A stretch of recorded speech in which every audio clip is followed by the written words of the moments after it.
Bom dia, sejam todos bem-vindos ao nosso quinto encontro do ciclo, hoje com apresentações de trabalho que foram submetidos, e aqui na sala 3 teremos 7 apresentações, e contará com a mediação do professor Daniel e do professor Milton, da Universidade Federal de Ouro Preto. Eu, juntamente com o professor Ramos, Oleneva e Ana Priscila, agradecemos, né, a todos por estarem aqui conosco e que tenhamos uma manhã cheia de conhecimentos. Então, professor Milton, professor Daniel. A Raimundinha vai falar alguma coisa? Parece que tem alguma coisa de apresentação dela, ou é você que fez, Luciano? No caso, ela vai ficar aqui para auxiliar, Tá bom, então. colocar a apresentação, caso alguém não consiga colocar, Tá e certo. controlando o tempo. Tá bom. Então, Tá certo. obrigado. Então, nós vamos funcionar da seguinte maneira: são 10 minutos de apresentação para cada uma, né? E com 5 minutos para discussão. E nós temos que respeitar esse horário, né? Porque para que todo mundo tenha tempo de apresentar, a gente fique no horário até às 11, que depois tem outras atividades após isso. Então, caso você disponha de mais tempo na apresentação, a gente reduz o tempo de discussão. Tá ok? Porque a gente tem que manter o tempo e horário para que todo mundo apresente e possa discutir. Tá certo assim? Bom, então nós vamos começar com a primeira apresentação, né, que é da Jailda, a matemática por meio das manifestações culturais ou do resgate da história. Raimundinha, você pode começar a marcar o tempo, e Jailda, você pode começar a apresentação. Bom dia, eu vou apresentar aqui a tela.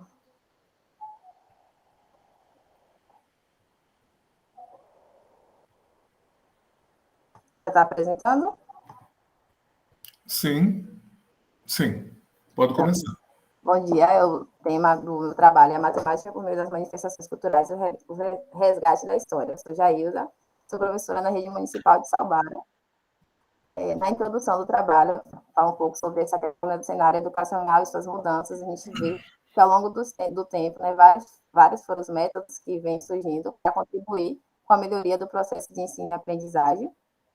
E aí eu destaco, né, a importância das ciências de educação matemática, que elas contribuem para que os estudantes eles possam compreender a matemática de uma outra forma, que eles possam conseguir estabelecer relações com esse ensino. E aí destaco também a importância de possibilitar a esses estudantes que vejam a matemática a partir da sua aplicação e utilização no dia a dia, que por vezes a matemática é muito temida pelos estudantes justamente por não ter essa possibilidade de contextualização, e a gente vê somente em sala de aula as fórmulas e métodos de resolução de questões. E aí esse meu trabalho ele trata de um relato de experiência em uma turma do 8º ano, que é uma das turmas que eu leciono na escola Manuel Castro. E aí a escola ela tem alguns projetos, e desse um projeto eu trabalhei com essa turma do 8º ano e trago como base teórica para esse trabalho a etnomodelagem. O objetivo desse trabalho é entender como a matemática pode ser ensinada por meio das manifestações culturais. Haja vista que o saber matemático se constitui durante toda a história da humanidade por todas as civilizações. Aqui tem algumas imagens, né, que representam um pouco das manifestações culturais que são comuns aqui no Recôncavo da Bahia, que é o local onde eu falo. Bom, a base teórica desse trabalho é a etnomatemática, que a gente traz como autor D'Ambrosio, e aí ele define a etnomatemática a partir de 3 radicais, que é o etno, matema e o tica. O etno é um ambiente cultural, social, né, que a gente pode fazer investigação. Matema é a forma de entender, lidar e explicar como esse ambiente, né, ele utiliza a matemática no seu dia a dia, e tica as técnicas e práticas utilizadas para poder realizar essas situações e problemas. Então, a etnomatemática ela vem no sentido de poder possibilitar conhecer uma determinada cultura e entender como esses povos, né, utilizam a matemática no seu dia a dia. Também utilizo, né, a modelagem matemática, e aí como teoria, né, utiliza a de Bimbegut, que ela vê a modelagem matemática como ensino, um processo de ensino por meio de pesquisa, e aí ela tem 3 etapas que consideram para que esses trabalhos possam ser desenvolvidos, e a partir disso, os alunos eles vão se identificar com um determinado tema, fazer investigações sobre essa determinada temática e, por fim, apresentar um modelo.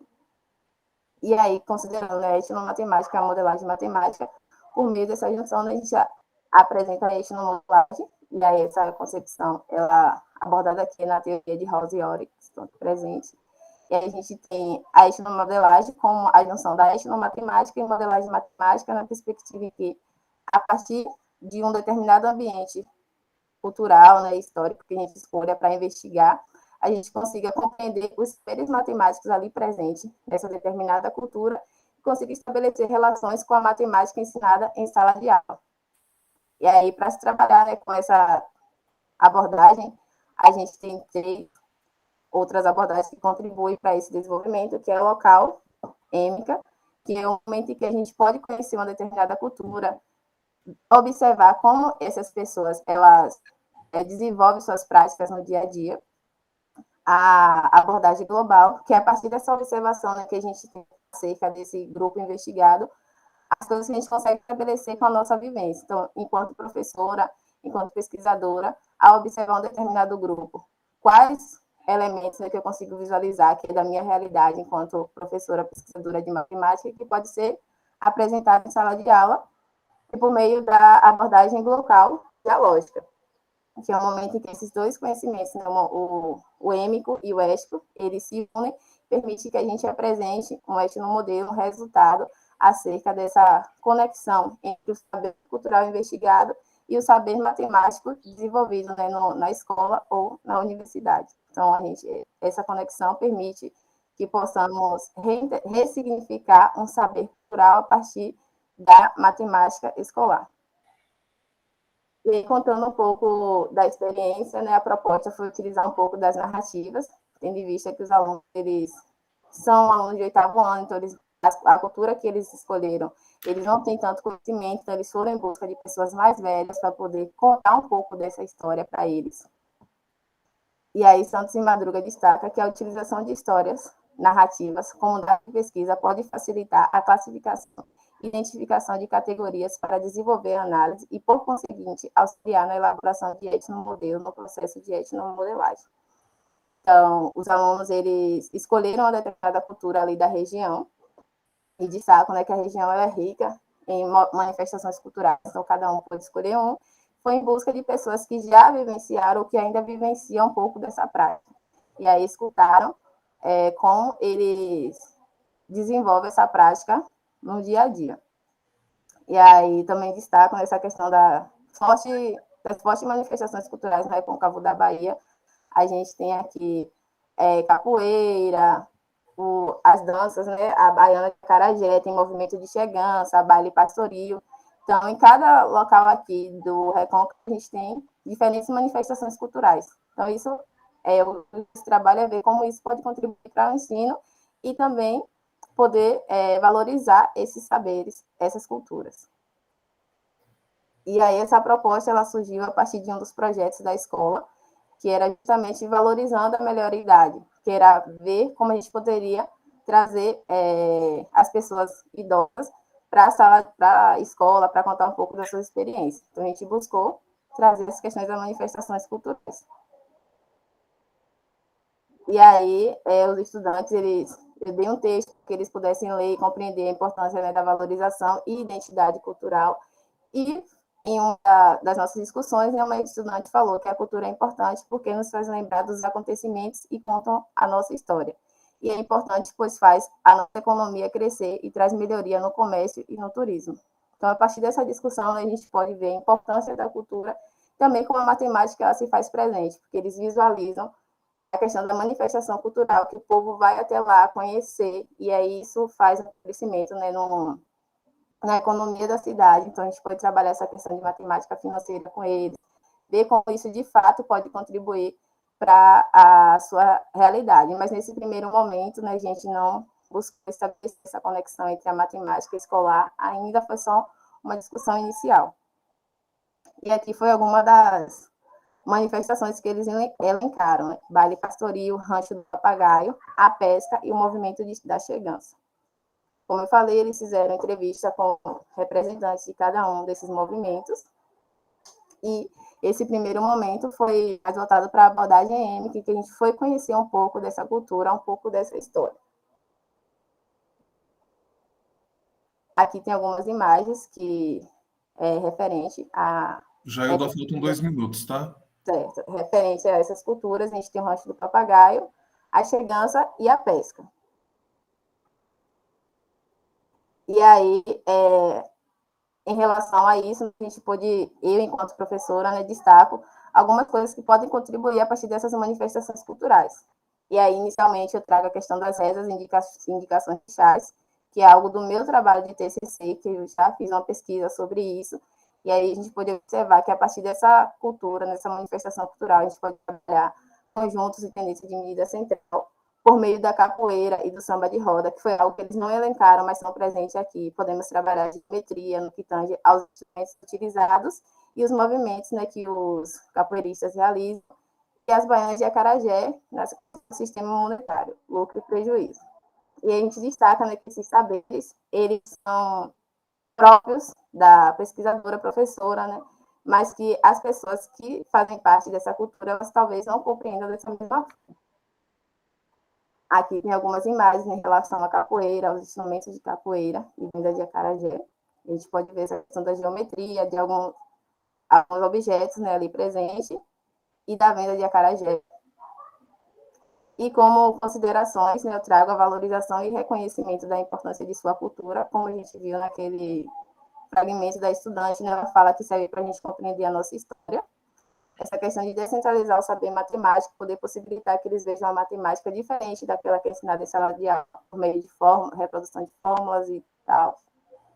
A interpretação dos saberes, que cada um vai ter uma interpretação diferente, e que a nossa interpretação enquanto academia vai ser diferente da cultura, dos representantes da cultura investigada, e os resultados parciais, né, que são da cultura das rezadeiras, que é uma das manifestações que já foi estudada por mim, nesse caso, né? As outras são algumas percepções. Aí, esse foi um dos resultados em relação à cultura das rezadeiras, né, de poder trabalhar a questão dos conjuntos. E aqui são meus agradecimentos à professora Beth Madruga pelo apoio na elaboração desse relato de experiência, ao IPTMAG, que é o Grupo de Estudos e Pesquisas sobre Tendências da Educação, Matemática e Cultura, o qual eu faço parte, e a todos vocês pela atenção. Tá bom, Jailda, você pode parar a apresentação agora. E antes de eu tecer algum comentário, se houver tempo, eu gostaria de passar para quem está assistindo, se tem algum comentário ou alguma questão para fazer para a Jailda. Ok, Beth? Bom dia a todos, todas. Eu só quero parabenizar a Jailda, porque é um orgulho ver caminhando sozinha já, né? Porque ela foi minha aluna da graduação, minha orientanda de TCC, já é formada agora e já está caminhando sozinha. Esse trabalho é dela, na escola dela, foi um relato. Então, assim, é um orgulho para mim ver andando sozinha e ver que está no caminho que a gente estudou, que a gente vem estudando, e ela continua no grupo, continua. Então, para mim é uma alegria. Então, eu só quero aqui deixar registrado meus parabéns a Jailda e dizer que eu estou muito orgulhosa. Então, Jailda, enquanto não aparece mais questão para você, o comentário, né, se alguém tiver, é só levantar a mão, que nós temos ainda 4 minutos para fazer isso. Ou 3, né? Não sei, depois a Raimundinha pode me corrigir. Como que você percebe, Jailda? Eu estava no seu TCC sobre as rezadeiras, eu compreendi, né? Como que você percebe, por exemplo, essa questão êmica local, né?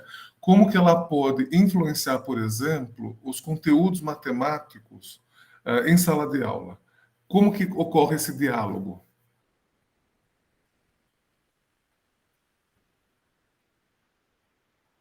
Será que ela saiu? É só por conta que apareceram as pessoas aqui.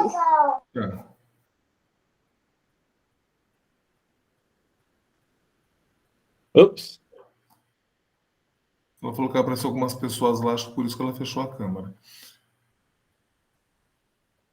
Desculpa, meus sobrinhos apareceram aqui, estava fazendo barulho. Vou deixar eles aparecerem também, não tem problema nenhum. É sábado. A pergunta que eu acabei ficando um pouco pensa. Então, você entendeu minha questão? Como que esse conhecimento local, o êmico, né, desses membros desses grupos, podem influenciar no conhecimento matemático da escola? E como que esse diálogo pode ocorrer? Então, como eu comentei, nessa primeira parte a gente só trabalhou, de fato, esse conhecimento êmico, e aí eu trouxe algumas percepções em relação aos comentários dos estudantes, né? E aí a gente tem essa questão de trabalhar alguns conteúdos, como o sistema monetário, poder trabalhar a geometria, que também é presente nessas manifestações culturais, e eu pude perceber, né, que para os estudantes isso é de grande contribuição, porque quando eles falam da pesca mesmo, que uma pessoa, ela narra como é essa questão da pesca, que tem os dias que podem pescar, o horário de poder ter maior quantidade de peixe, eles não sabiam disso. E aí eles não conseguem visualizar essa questão da cultura e também não estabelecer relação com a matemática ali presente. Então, eles se dedicam mais, se debruçam mais no que a essas investigações. Então, ficamos com essa parte de poder elencar alguns conteúdos para ser trabalhado, porém, o ritmo da escola não permitiu que a gente desse essa continuidade ainda, e como está chegando no final do ano, não foi possível estabelecer essa relação ética e, posteriormente, a dialógica, mas, enquanto, ao longo da pesquisa, né, eu pude perceber que a gente pode, o que mais iria surtir efeito para eles, enquanto as respostas, seria trabalhar essa questão da matemática financeira, educação financeira também, que poderia ajudar bastante para os estudantes, e também, né, eles iriam visualizar isso como uma contribuição para a sociedade, porque, por vezes, muitos deles, eles são filhos de marisqueiros, de pessoas que vivem do extrativismo da pesca, e às vezes eles não entendem essa questão de lucro e prejuízo, acham que só vender tudo já é um lucro, mas não tiram o gasto, né, que foi feito anteriormente. Então, acho que isso poderia contribuir bastante. Tá ok, então. O nosso tempo terminou. Pelo que eu estou vendo aqui, a Raimundinha pode... É tempo esgotado. A Raimundinha já está falando. Então, tá bom. Nós vamos para a segunda apresentação, então, tá? Que é Educação Etnomatemática em Escolas de Samba de Florianópolis. Jéssica Lins de Souza Fernandes, Joana Célia dos Passos, Rita de Cássia Pacheco Gonçalves. Quem que vai apresentar? Oi, bom dia. Aqui é Jéssica, tá bom. Já vou compartilhar a tela. Você pode começar, então. Raimundinha, você pode começar a contar o tempo também daqui a pouco.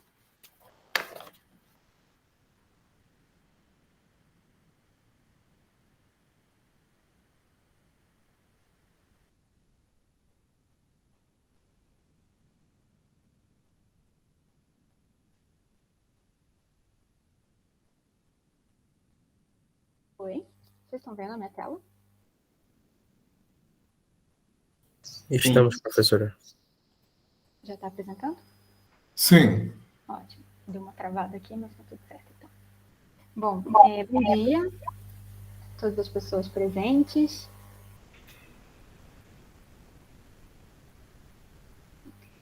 Só um instantinho, gente, que deu uma travadinha aqui no meu computador.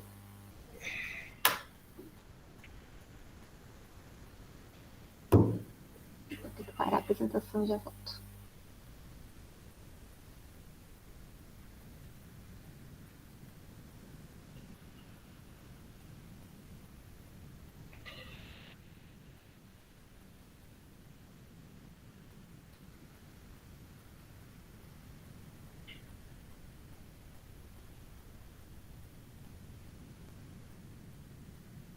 Pronto, vocês estão vendo minha tela? Não, ainda não. Ah. Agora já vai começar a aparecer. Ok, agora sim. Ah, tá. Obrigada. Me avisem porque eu não estou vendo mais vocês, só a tela, então qualquer coisa, por favor, me deixem saber. Bom, eu agradeço muito pela oportunidade de participar desses encontros, né? Tenho aprendido muito durante essas semanas. Eu sou a Jéssica, né? Sou licenciada em matemática e mestra em educação pela Universidade Federal de Santa Catarina, UFSC. Atualmente eu faço doutorado também em educação, também na UFSC, e estou no período sanduíche na Universidade de Padova, na Itália. E eu vou contar um pouquinho sobre a pesquisa do mestrado.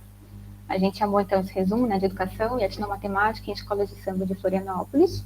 As minhas orientadoras na pesquisa, tanto no mestrado quanto no doutorado, são as professoras Joana Celia dos Passos e Rita de Cássia Pacheco Gonçalves. E a professora Beth, que está aqui com a gente, estava na minha banca também, então ela também contribuiu bastante para a pesquisa e conhece bem o trabalho. Bom, para iniciar a conversa, então, eu trago uma fala da Sandra de Maria, que é aderecista e diretora de barracão da Escola de Samba Embaixada Copa Lorde, que a gente vai apresentar mais adiante. E ela diz que trabalhar em barracão é um vício, eu concordo, a professora Beth Madruga deve concordar também. E ela questiona, né, como que a gente pode explicar a uma pessoa que nunca viu nada disso fazer uma aula inteira? E é justamente esse tipo de questionamento, né, que motivou essa pesquisa, esse trabalho. Como que as pessoas aprendem no barracão, como que ensinam, como que compartilham o que sabem. Então, a gente procurou justamente identificar quais as matemáticas presentes nesses processos educativos desenvolvidos nos barracões de escola de samba. E, para além disso, pensar em por que a gente não conhece ou não reconhece esses saberes. E para responder, então, essa pergunta, a gente se apoia na etnomatemática, né? Não só teoricamente, mas também como uma escolha política. Então, a gente dialogou principalmente com o professor Biratã D'Ambrosio, com o Paulo Freire e com o Arthur Powell, que já faz esse diálogo, né, entre o professor Biratã e o professor Paulo Freire. Bom, eu acompanhei, então, duas escolas de samba de Florianópolis, a Protegidos da Princesa e a Embaixada Copa Lorde, enquanto elas produziam os carros alegóricos e as fantasias para o Carnaval de 2019. As duas escolas, elas são da região do maciço do Morro da Cruz, que fica bem no centro da ilha de Florianópolis, né? Para onde a população negra, então, ela foi empurrada durante reformas do centro da cidade, no início dos anos 1900. E essa região, ela tem uma formação muito parecida com a chamada região da Pequena África, no Rio de Janeiro, que foram onde surgiram as primeiras escolas de samba do Brasil. Então, a gente costuma dizer que essa região é como se fosse a Pequena África florianopolitana, né?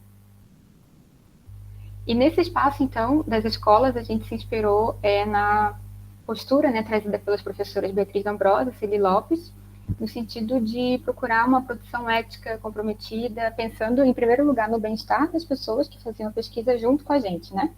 Então, eu comecei a trabalhar nesses dois barracões, e enquanto eu ia produzindo mesmo os carros alegóricos, as fantasias, eu ia fazendo registro das atividades com o meu celular, então, por fotografias, vídeos, gravação de áudio, e aí ia fazendo perguntas, conversando com as pessoas e registrando tudo isso. Essa foto, na verdade, foi tirada por um jornalista que estava fazendo a cobertura dos preparativos do Carnaval da cidade, e aí depois que eu fui ver que eu estava lá, porque capturaram, né, quem estava trabalhando no barracão, eu apareci também no jornal. Bom, uma coisa que as escolas de samba elas têm em comum é de serem, antes de tudo, um espaço de encontro, né, com semelhantes, um espaço de aquilombamento e também um espaço de luta, de enfrentamento ao racismo. E nesses espaços de luta e de encontro que são produzidos saberes, inclusive saberes matemáticos, né? E nessa fala do mestre Louro que a gente traz, isso fica bem marcado. O mestre Louro, ele é chefe de alegorias da Protegidos, e ele diz o seguinte: eles costumam me chamar de mestre Louro porque eu pego as pessoas assim e costumo ensinar. A gente não tem arrogância de guardar pra gente. Aqui a gente tem de novo o mestre Louro com uma parte do projeto dos carros alegóricos.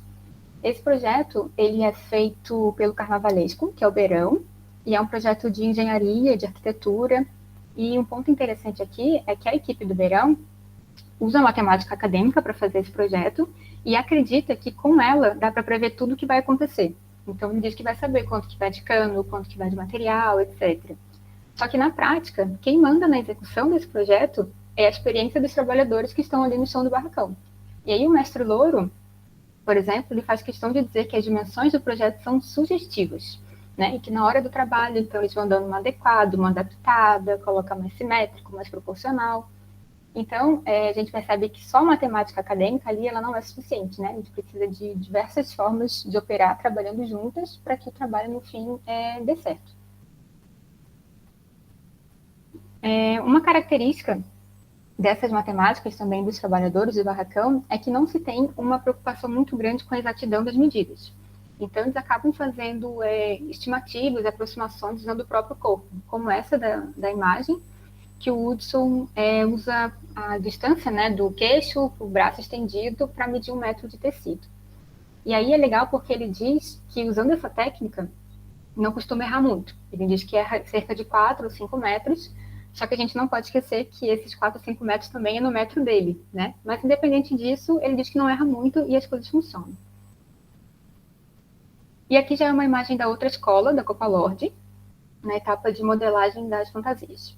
E essa parte, ela era bastante demorada, e a Sandra, a costureira, dizia que justamente levava muito tempo por causa dos cálculos que ela tinha que fazer, para saber, então, a melhor forma de fazer os cortes de tecido e sempre pensando no que era mais conveniente para a escola. Isso é uma coisa também que aparece nos discursos, né, nas falas, na verdade, das duas escolas, porque eles precisam sempre otimizar os recursos que são escassos, né? Isso a gente consegue ver quando ela, né, distribui os moldes no tecido, aproveitando ao máximo a área que ela tem disponível ali, para usar a menor quantidade possível de material. E queria destacar também que as condições de trabalho dessas pessoas, elas não são adequadas, né? Tanto por falta de material, mas também por falta de estrutura física mesmo, questões de segurança. E isso tem muito a ver com a discriminação, né, e com o racismo ao redor de culturas afro-brasileiras, né, que acabam limitando os recursos dessas manifestações culturais. Tanto que, na hora de fazer os cortes dos tecidos... Jéssica, faltam 3 minutos, viu? Na hora de fazer os cortes dos tecidos, a Sandra usava uma máquina muito rudimentar, e ela dizia que o cálculo que ela tinha que fazer ali era não cortar os dedos, de tão perigoso que era. Bom, já estou caminhando aqui para o fim.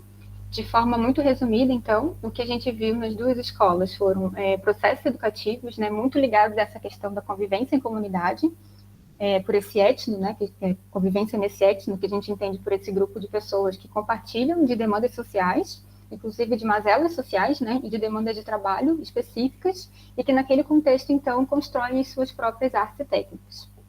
E aí a gente questiona também no trabalho por que esses saberes eles não são conhecidos ou reconhecidos socialmente. E aí a gente traz a dimensão do território para pensar um pouco nisso, né? Porque a partir do momento que a população negra, né, de Florianópolis, do Rio de Janeiro ou do Brasil como um todo é empurrada para esses morros, é criada ali uma divisão, né? E o Boaventura de Souza Santos ele chama essa divisão de linha radical, que separa o que a gente entende por válido e por não válido. E nesse sentido, essa divisão não é só para saberes ou para conhecimentos, mas também para pessoas que ocupam esses lugares, né? E em Florianópolis, essa separação é quase literal, né? Existe uma avenida, que é a Avenida Mauro Ramos, que divide a cidade do asfalto do morro, né? E uma vez o padre Wilson Groh, que é um líder comunitário no maciço do Morro da Cruz, disse que exatamente são duas cidades. A linha divisória é Mauro Ramos e o lado do morro é invisível. Então, a gente coloca de um lado o que deve ser entendido como verdade, como ciência, e usa a matemática, inclusive, para fundamentar isso, e relega ao outro lado essa posição de inferior, de folclórico, descartável. E quanto mais esse lado é colocado nesse lugar de inferioridade, que é o lugar da população negra, das manifestações culturais afro-brasileiras, das mulheres, do morro, mais esse lugar branco, masculino, do asfalto ganha esse status de verdade.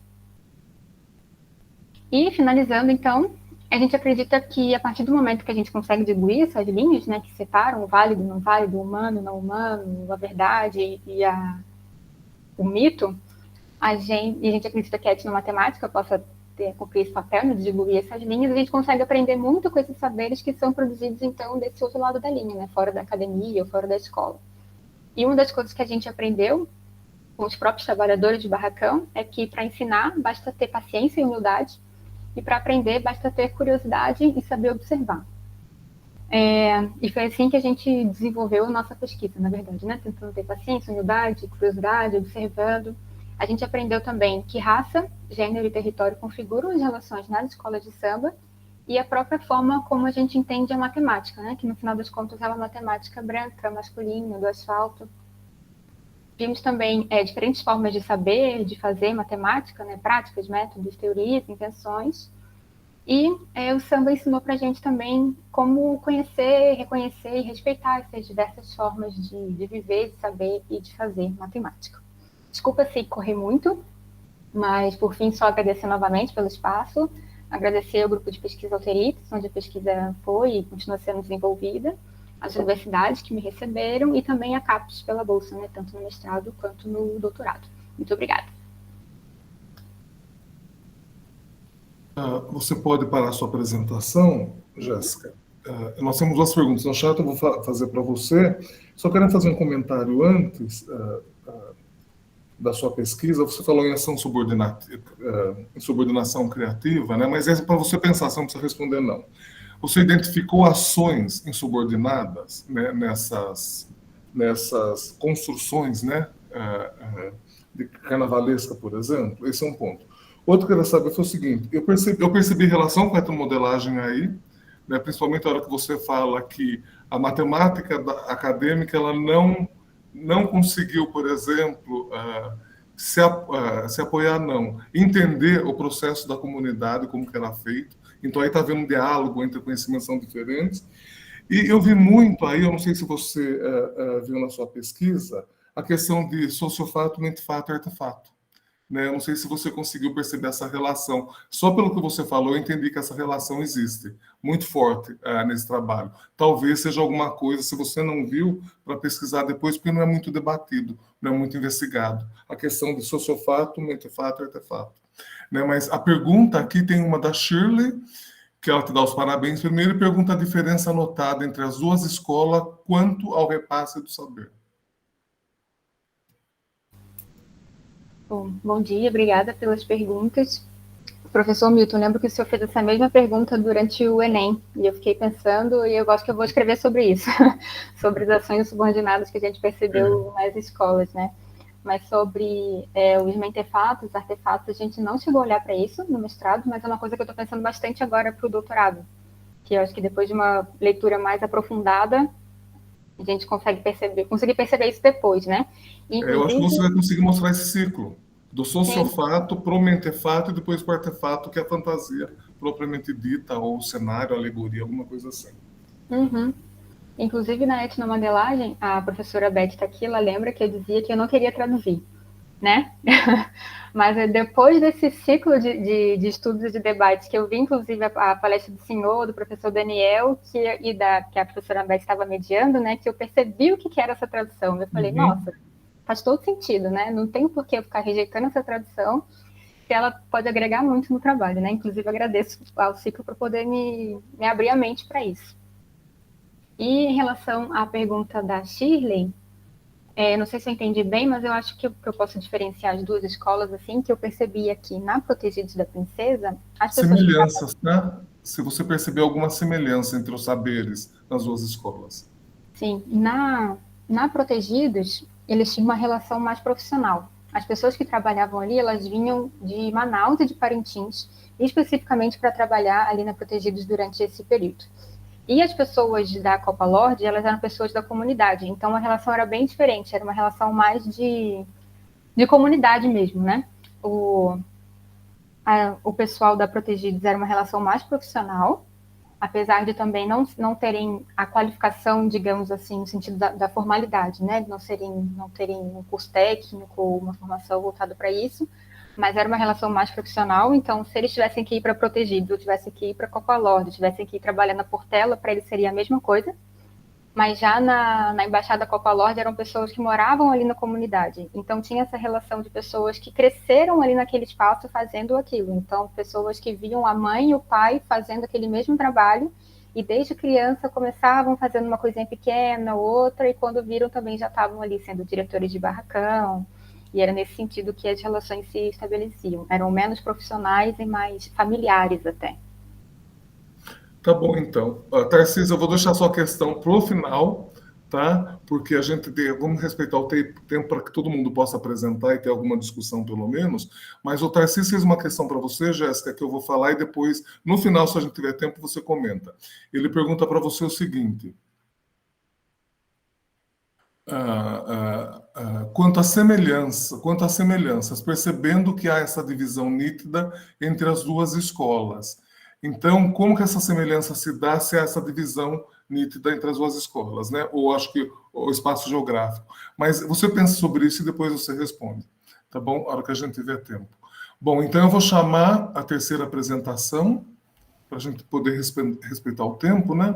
Etnomatemática do ofício de tanoaria no contexto da imigração italiana no Rio Grande do Sul. Alguns olhares. Thelma Tânia Bertoldo.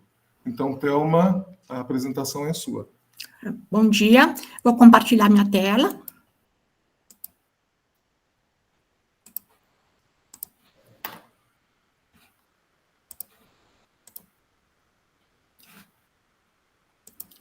Está visível? Tudo certo? Estão enxergando a tela? Sim. É que eu não enxergo ninguém também. Bom dia, para mim é um prazer imenso ser batizada neste evento, é a minha primeira apresentação em etnomatemática. Oi? É a minha primeira apresentação. Pode continuar. Está tudo certo? Sim. Ah, desculpe, eu estava ouvindo umas vozes. Então, minha primeira apresentação em etnomatemática num evento, então estou sendo batizada aqui, e estou fazendo doutoramento na Universidade de Caxias do Sul, o extremo, né, da UFP, né? Sou professora do campus Farroupilha, onde eu moro, onde eu estudo, onde eu trabalho, e vou tentar apresentar para você uma amostra grátis, digamos assim, do que é o trabalho do doutoramento, que vai ser a qualificação no próximo mês.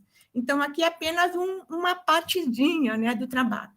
Então, vou apresentar alguns olhares desse trabalho, e o primeiro é o contexto, né, da imigração, o contexto da província do Rio Grande do Sul, no extremo do Brasil, né? Então, nesse mapa antigo, podemos perceber que apenas essa região aqui em torno da Lagoa dos Patos era povoada, e o restante da província do Rio Grande do Sul era um vazio, um grande vazio. Então, nós estamos falando num contexto monárquico-republicano, escravocrata, latifundiário, essa região provincial, muita pastagem, algumas monocultura, um grande exportador de produtos primários, sobretudo carne, charque, gado, e muitos vazios demográficos. Então, a imigração ela surgiu nessa região com um propósito de povoamento das terras. Aí vem a questão dos indígenas, que eu não vou abordar aqui, porque isso daria uma manhã inteira de discussão. E também com o intuito de branqueamento da população e fornecimento de mão de obra no lugar da mão de obra escrava que estava sendo abolida. Eu falo, então, da região colonial italiana, que é essa região aqui destacada em verde, é uma pequena parte, né? Ela começou com umas pequenas colônias aqui, onde estamos aqui, é Farroupilha, que foi o primeiro povoamento italiano do Rio Grande do Sul, e em 1875, a chegada dos primeiros imigrantes, não havia estradas, não havia moradias, não havia povoado, era um grande vazio.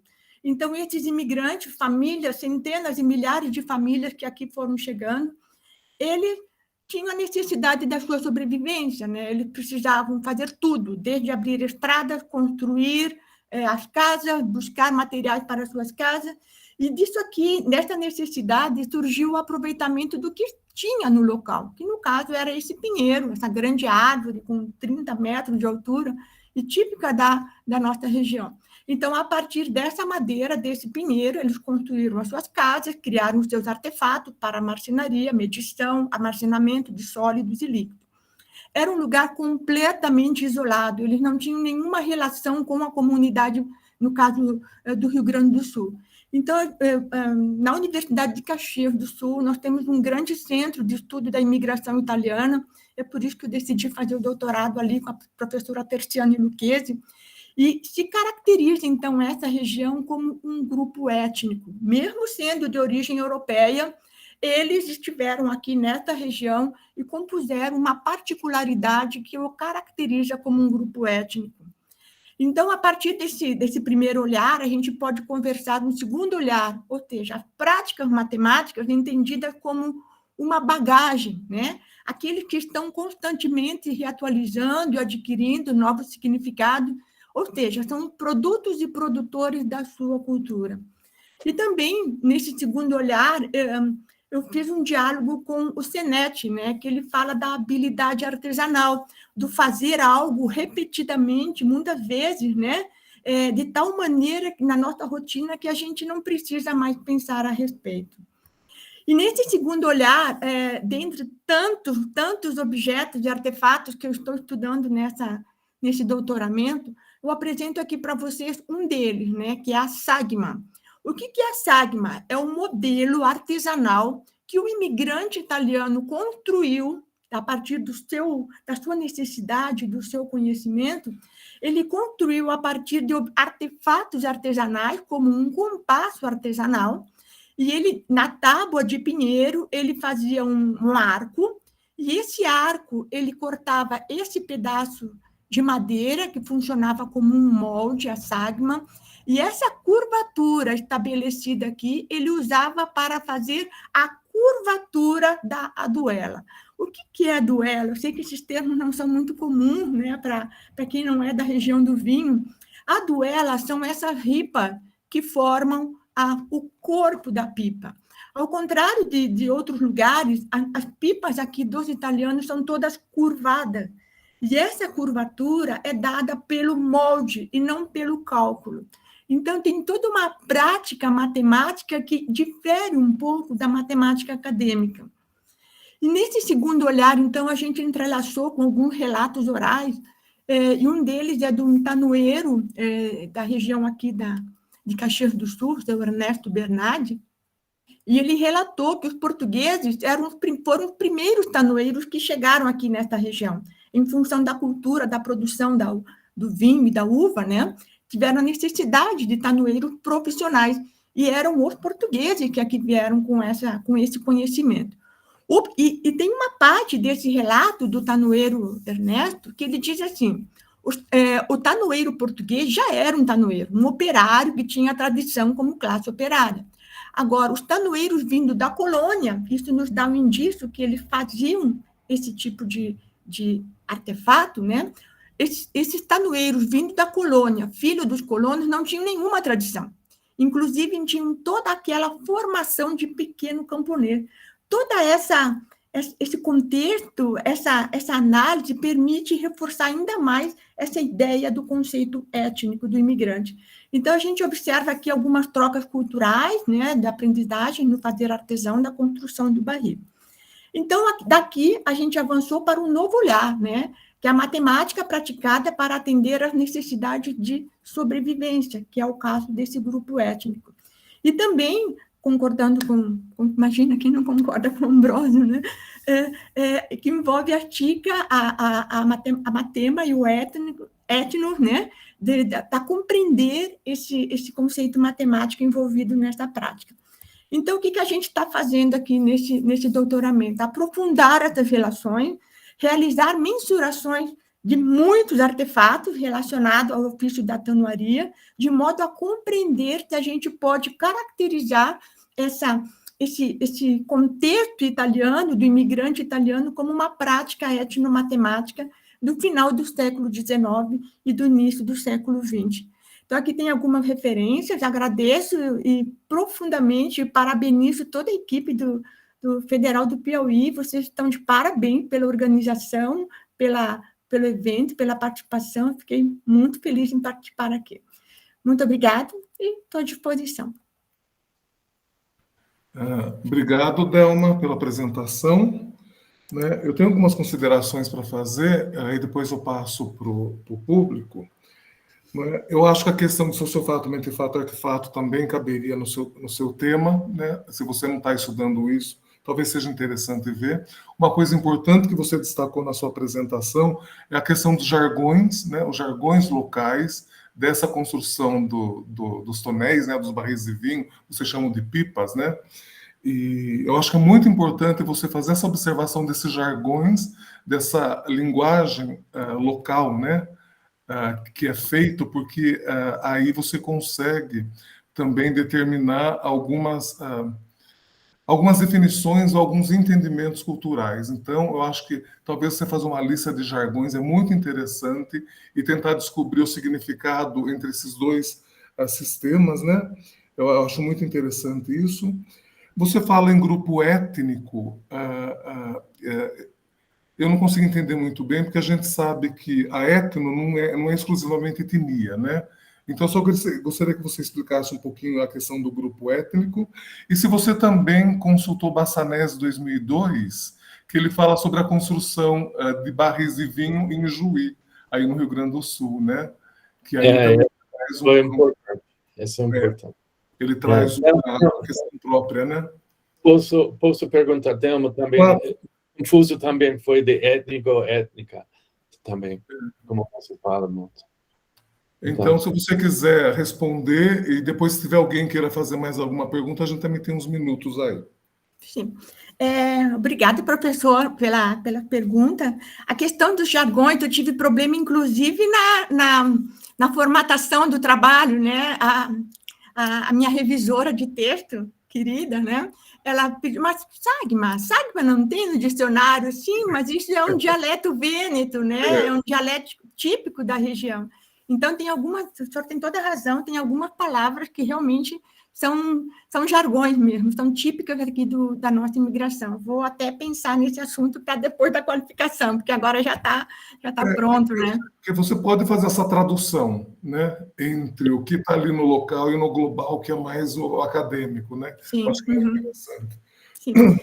Na questão do grupo étnico, na verdade, tem todo um arcabouço de teoria aqui na Universidade de Caxias do Sul que caracterizou esses imigrantes com suas particularidades. Eles tinham suas próprias escolas, seus próprios livros, sua própria língua. Então, inclusive, o mestrado que eu realizei na Federal do Rio Grande do Sul trata somente sobre os livros didáticos de aritmética que os imigrantes receberam aqui na região. Então, tem todo um contexto muito particular que o caracteriza como um grupo étnico. Não sei se eu respondi a sua pergunta. Então, Delma, eu entendi o que você quis dizer. Só uma observação, até mesmo para que a gente não entre em conflito com o etno do D'Ambrosio. Sim. Né? O etno do D'Ambrosio não significa etnia, é grupo cultural. Então, só para que as duas fundamentações que você está usando, né, para fundamentar o étnico, né, do grupo e o etno de D'Ambrosio, para que eles não conflitem. Então, talvez seria necessário, no meu ponto de vista, né, eu não li o seu texto, pode ser que você até tenha feito isso, não sei, né? Mas, no meu ponto de vista, você explicar isso, né? Esse contexto próprio no qual esse grupo é considerado como um grupo étnico, até mesmo para não conflitar com o etno de etnomatemática. Tá? Mas é uma observação que chamou atenção. Eu lembrei uma vez que o Beretano estava falando em Portland, eu acho que ele fala que alguém fez uma pergunta, ele responde que Brasil é o maior país italiano que fala português. Alguém tem mais algum comentário? A gente tem mais 2 minutos. Eu gostaria de completar vocês comentaram de Juí, né, dos barris de Juí. Sim. Inclusive, na sua apresentação no evento, né, acho que umas 3 ou 4 semanas atrás, eu lhe questionei sobre os barris do Bassanese, aí eu fui olhar, e é um procedimento todo acadêmico. Inclusive, os barris do Ambrósio e de Juí são retos. São retos. E eles não usam moldes, né? Então, até mencionei no texto da qualificação essa diferenciação com esse trabalho, porque aqui eles trabalhavam com o formato circular. Então, a modelagem matemática dele estava completamente fora de cogitação de imigrante italiano, a maioria analfabeta, né? Então, era bem diferente. Então, você falou acadêmico, mas no caso do Bassanese, por exemplo, eles trouxeram uma fórmula própria, né, que ela difere da fórmula acadêmica que é usada para fazer o cálculo desse volume. Por isso que é considerado como prática cultural, né, porque eles têm uma fórmula específica diferente daquela acadêmica utilizada. Bom, a gente tem mais 1 minuto. É que ela terminou a apresentação um pouco mais cedo. Eu queria ver da Jéssica. Posso fazer uma pergunta para ela, aproveitar? Jéssica, está na Itália? Não, espera só um pouquinho, Delma. A gente vai deixar essas perguntas extras para depois, só para a gente seguir com a apresentação e não atrasar. Bom, então, se ninguém tem mais nada de pergunta para fazer ou comentário, então a gente vai passar para o a quarta apresentação, né, Parabéns. que é etnomodelagem e produção de farinha de mandioca, a visão êmica de um produtor de suas práticas laborais. Maria de Lourdes Pereira Lima Neta e Zuma Elizabeth de Freitas Madruga. Então, vocês podem começar a apresentação. Quem que vai apresentar?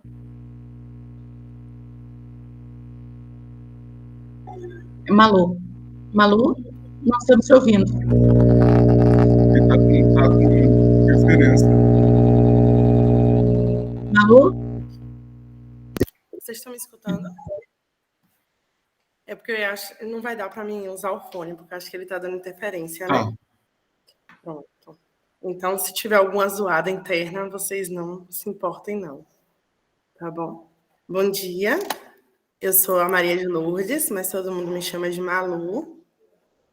Tu vai apresentar, Malu, ou quer que eu apresente para ti? Vou apresentar, pô. Botando para apresentar.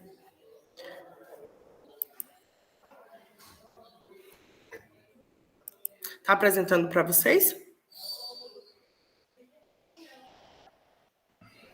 Tá? Não está aparecendo, não. Já vai Agora aparecer. sim. Só põe no modo de apresentação. Pronto, já vou colocar. Tá. Agora dá. Eu não estou conseguindo mais ver vocês, mas qualquer coisa vocês avisem aqui, tá certo? Inclusive, se a apresentação parar. Esse trabalho é o meu trabalho de conclusão de curso, que está em andamento, que agora está em TCC1. A professora doutora Zuma Elizabeth de Freitas Madruga é a minha orientadora. Eu sou aluna da Universidade Federal do Recôncavo da Bahia, da UFRB, e estamos em fase, em processo de andamento do TCC. Então, no momento, só temos essa visão êmica, porque a gente já realizou a entrevista.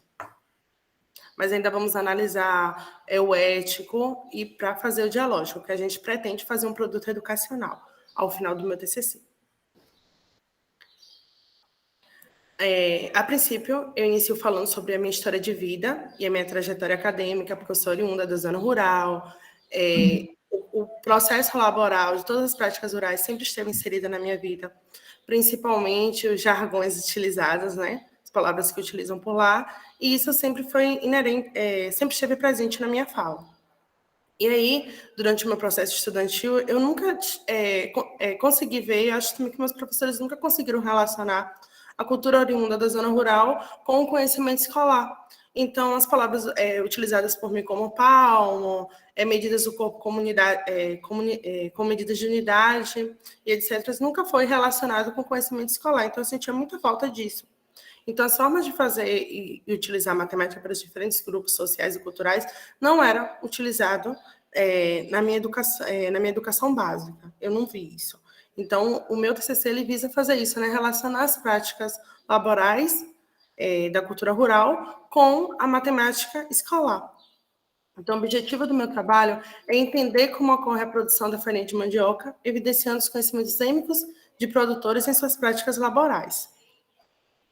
Então, a gente se debruça, né, sobre a etnomodelagem, nosso referencial teórico, e aí, conforme Madruga, 2022, que é defendida uma proposta, né, metodológica para o ensino de matemática, que busca proporcionar um espaço de interação e reflexão na elaboração e aprofundamento de conhecimentos dos mais diversos e culturais em um movimento permanente que se volta para as práticas educacionais. Então, a gente vê a etnomodelagem como uma proposta metodológica. Então, é isso que a gente quer fazer, uma proposta ao final, sendo que vai dialogar, né, o conhecimento êmico, o conhecimento ético e o conhecimento dialógico.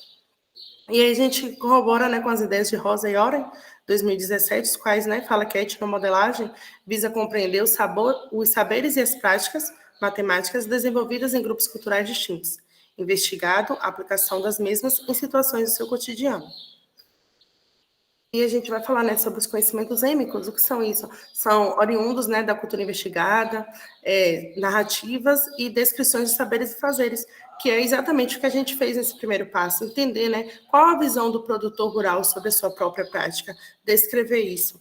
E aí depois a gente vai tratar, né, sobre o conhecimento ético, que é aquele que refere-se à interpretação de aspectos de outra cultura a partir das categorias daquelas que observam, que é justamente a minha interpretação sobre esse conhecimento, né, o conhecimento ético, a nossa interpretação, minha e da minha orientadora, que é a visão acadêmica, né, de quem está de fora, do observador.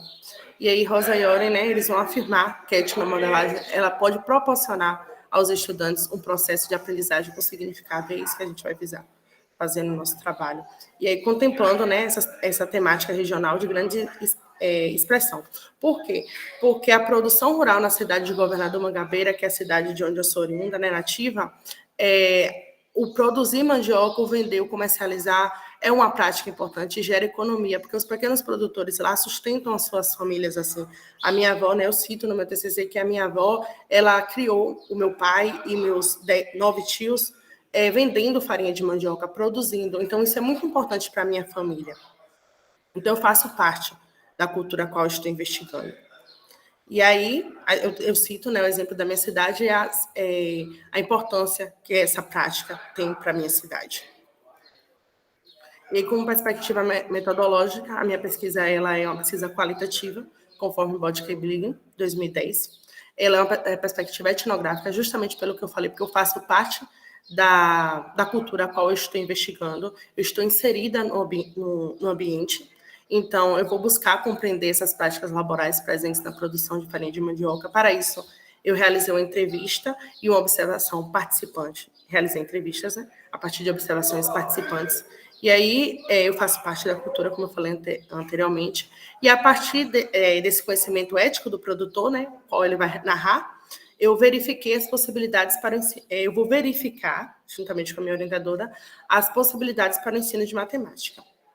E a partir disso, iremos realizar a produção dos dados, né? Iremos analisar a entrevista, ver quais, que a gente já está fazendo isso, analisando a entrevista, e ver quais conhecimentos matemáticos estão inseridos, né? Nesse conhecimento êmico que ele narrou para a gente. E aí a gente realizou na entrevista semi-estruturada com um produtor de farinha de mandioca do município de Governador Mangabeira, o qual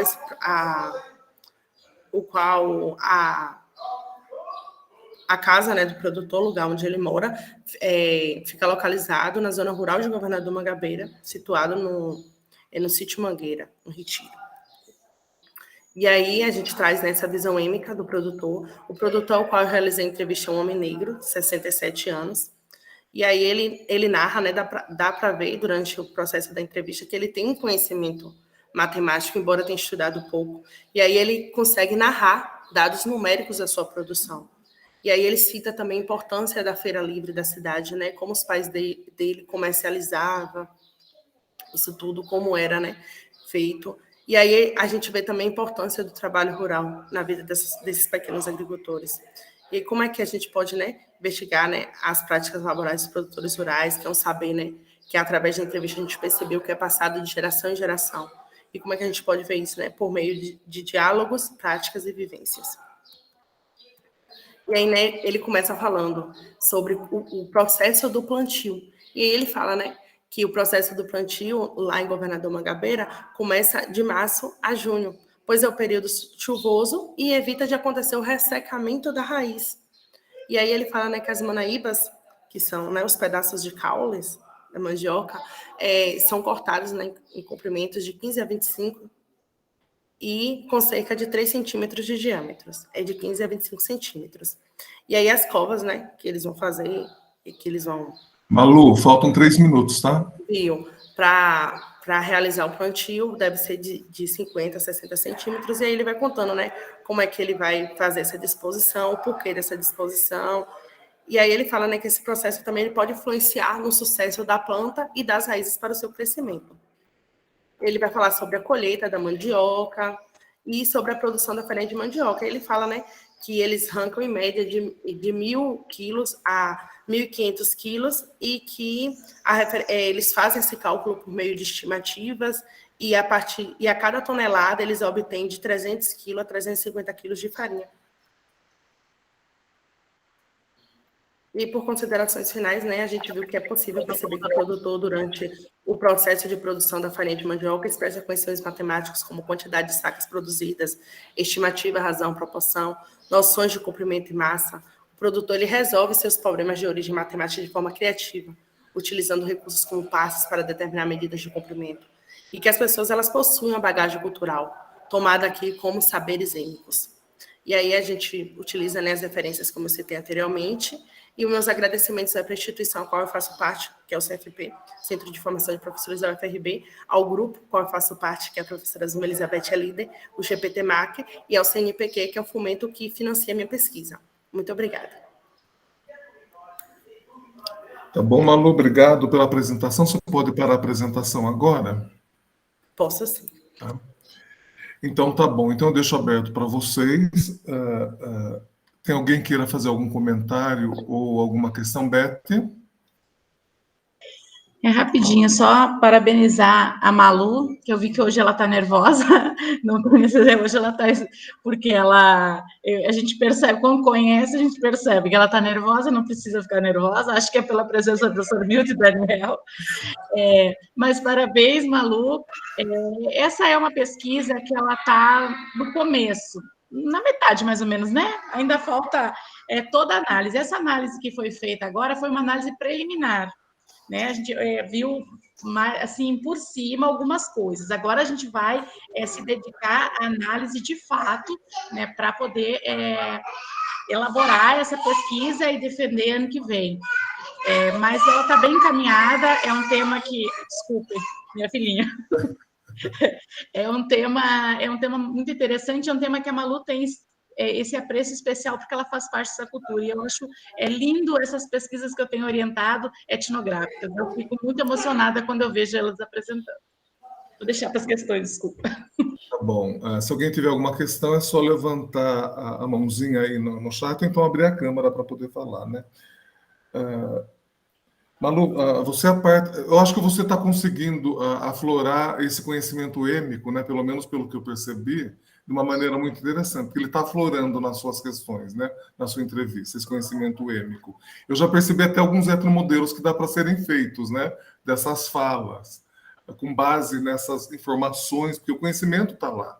O conhecimento, o pensamento matemático da pessoa está lá, né? Visível. É só traduzir agora, na verdade, fazer esse movimento de tradução.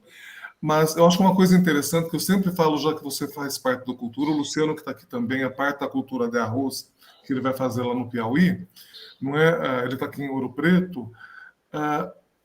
Como que você se posiciona, né? Eu acho que no final da pesquisa é interessante você colocar isso. Sendo parte da cultura investigada, sendo parte da outra cultura também, não é? Da cultura global e também da cultura êmica local, na verdade, como que você se posiciona? Essa é uma pergunta, mas eu acho que para o seu trabalho, né, no final, acho que seria interessante esse posicionamento. Mas, de uma maneira breve, como que seria para você? É isso, professor Milton. Como eu falei, né, durante a minha apresentação, durante a minha educação básica, eu não consegui ver relação. E a maioria dos meus colegas eram oriundos da zona rural também, porque lá no município divide, né, o pessoal do turno matutino, oriundo da zona rural, e o pessoal do turno vespertino, oriundo da zona urbana. E aí, os professores eles não relacionavam nada que a gente via lá. A gente sabia até fazer as contas de cabeça, né? Porque vende na feira. Mas eles não relacionavam essas contas que a gente fazia de cabeça, os assuntos que a gente via não tinha essa relação. Então, o que eu procuro ver, né? Como eu tive essa visão, né, durante a educação básica, eu procuro fazer justamente essa junção com conhecimento acadêmico, né, com os conteúdos matemáticos, para que isso possa ajudar também os professores de lá da minha cidade, Governador Mangabeira. Então, a minha pesquisa ela visa contribuir para isso. Ok, então. Mas eu acho que não foi isso que o professor perguntou, né? Não, eu pedi, não foi, de fato, o posicionamento dela, como que ela se posiciona, né? Pensando em duas culturas. Como que tu se posiciona entre o êmico e o ético? Como tu faz parte do êmico e tu é da academia, tem o ético também, esse olhar ético, como é que tu vai te posicionar nesse meio tempo? Foi essa a pergunta do professor. Eu não sei bem se eu já estou preparada para responder essa pergunta, mas como a gente quer fazer, né, uma proposta que converse que tenha essa conversa, né, com o êmico e com o ético e faça uma proposta dialógica, né? Então, a gente não quer que um conhecimento sobressaia o outro. A gente quer que esteja justamente essa interligação e que o aluno consiga ver a valorização da sua cultura, né? A importância da sua cultura também inserida nos conteúdos da matemática, né? Ó, estou me enxergando aqui, estou vendo que realmente está fazendo sentido o que eu estou produzindo lá na roça. Ó, meu pai, aqui a professora falou disso aqui. É que muitas vezes, quando meu tio, porque a pessoa que eu entrevistei é meu tio, quando ele vai narrando, eu vou vendo, né, proporção, a gente vai vendo geometria, né, a gente vai vendo vários assuntos durante a fala dele, ali quando ele vai vendo. Então, o aluno, quando ele está na escola, que aquilo vai fazendo sentido para ele, ele consegue levar para casa também. Então, é justamente isso que a minha pesquisa quer fazer. É fazer sentido para o aluno. Eu entendi, só que essa matemática que a gente está vendo é diferente daquela que eles estão fazendo, né? Então, esse posicionamento que a gente tem que prestar muita atenção no final, né? Essa tradução, não é matemática que a gente vê, mas como que ela se traduz de fato. Mas eu acho que conforme você for avançando na pesquisa, esse posicionamento para você vai ficar mais claro, né? Na defesa, ela vai conseguir responder essa pergunta. Convém Deus. Tá certo. Então, mais alguém? Tem 1 minuto. Tá bom. Se não tem mais ninguém, então, a gente deixa as perguntas para o final, se houver tempo. Então, nós vamos passar para outra Jogos Africanos e o Ensino de Matemática. Como se apresentam as pesquisas acadêmicas. Tamires Peixoto de Oliveira e, de novo, Zuma Elizabeth de Freitas Madruga. Tá bom? Então, quem que vai apresentar, Beth? Tamires. Tamires? Tá bom. Tamires, se estiver pronta... Bom dia. Deixa eu apresentar aqui.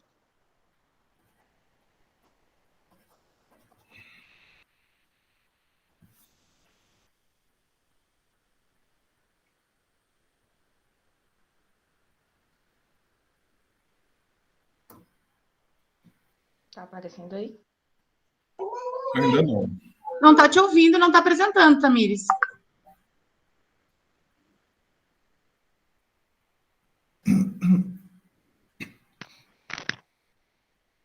Está chegando agora.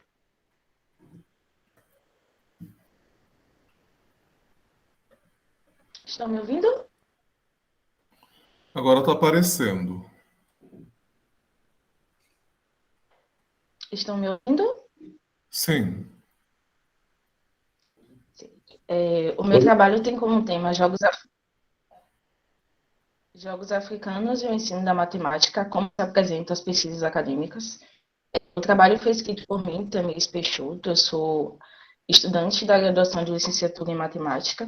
Minha orientadora é a doutora Zuma Elizabeth. Eu sou da Universidade Federal do Recôncavo da Bahia, a UFRB, em especial o Centro de Formação de Professores. Bom, este artigo é um recorte de uma pesquisa em andamento intitulada Etnomodelagem, um estudo sobre o jogo IoT como recurso pedagógico no ensino da matemática. Bom, na minha introdução, eu trago o motivo de eu ter escolhido jogos africanos. Primeiro que eu penso em estratégias e metodologias diferentes do ensino tradicional da matemática, e para isso eu trago jogos como uma dessas metodologias, porque eu acho que os jogos podem estimular e prender a atenção dos alunos, promovendo uma aprendizagem. Bom, para isso, eu trago a Lei 10.639, porque dentro desse eu quero fazer o link da história da cultura africana com a matemática, que é uma coisa que a gente não vê muito, e a lei versa justamente isso, trazer a história da cultura afro-brasileira para o âmbito de todo o currículo escolar. E por que não fazer isso na matemática?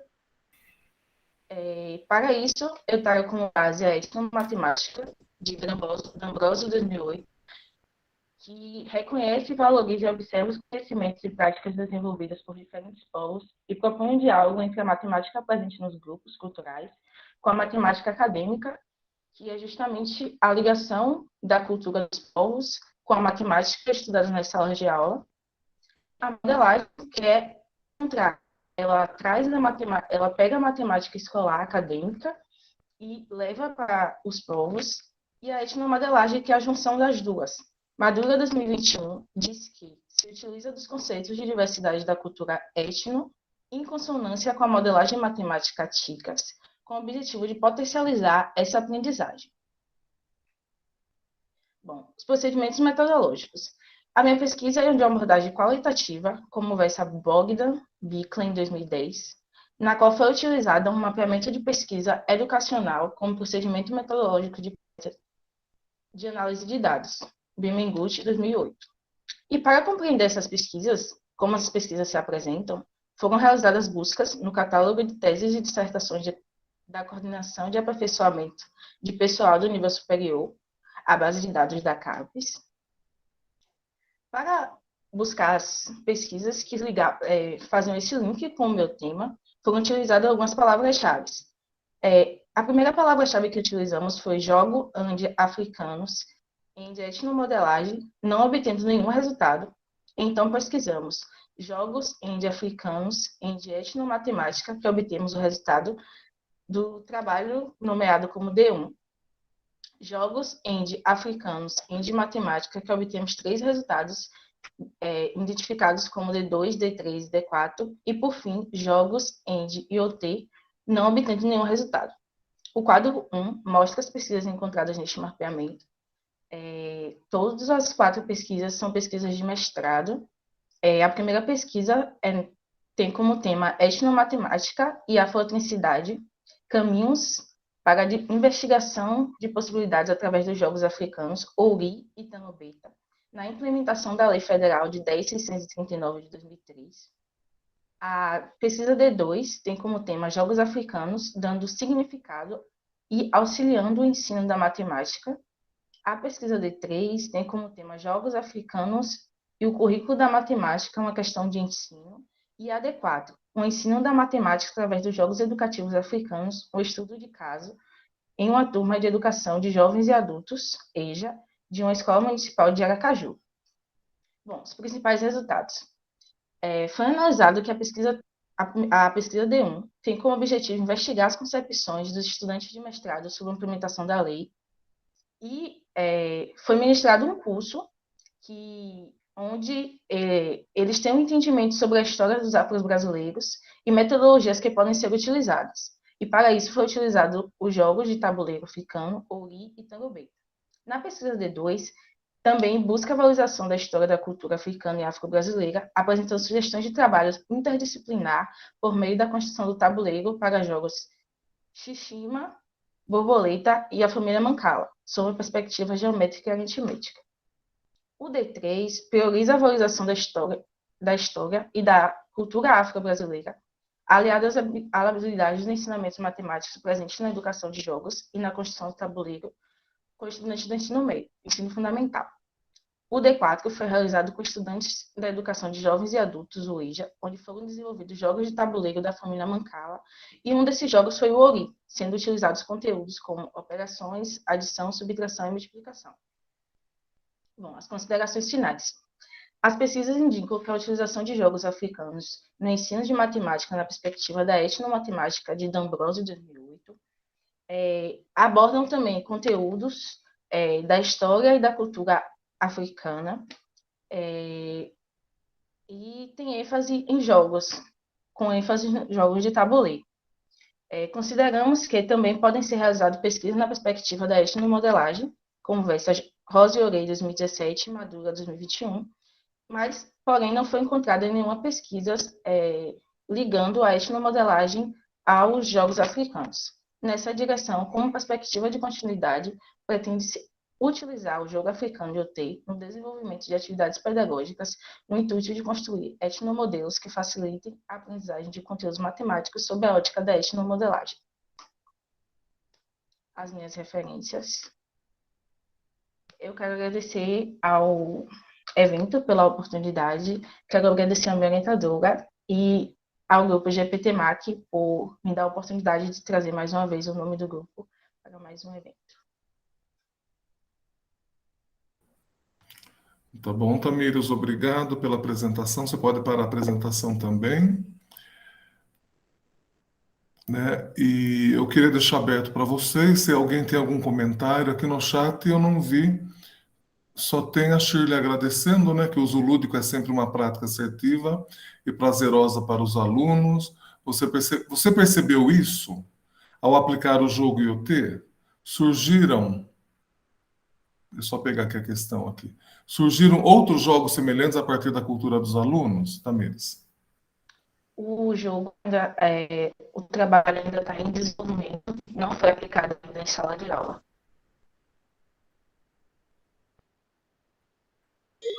Deixa eu aproveitar aqui, esclarecer.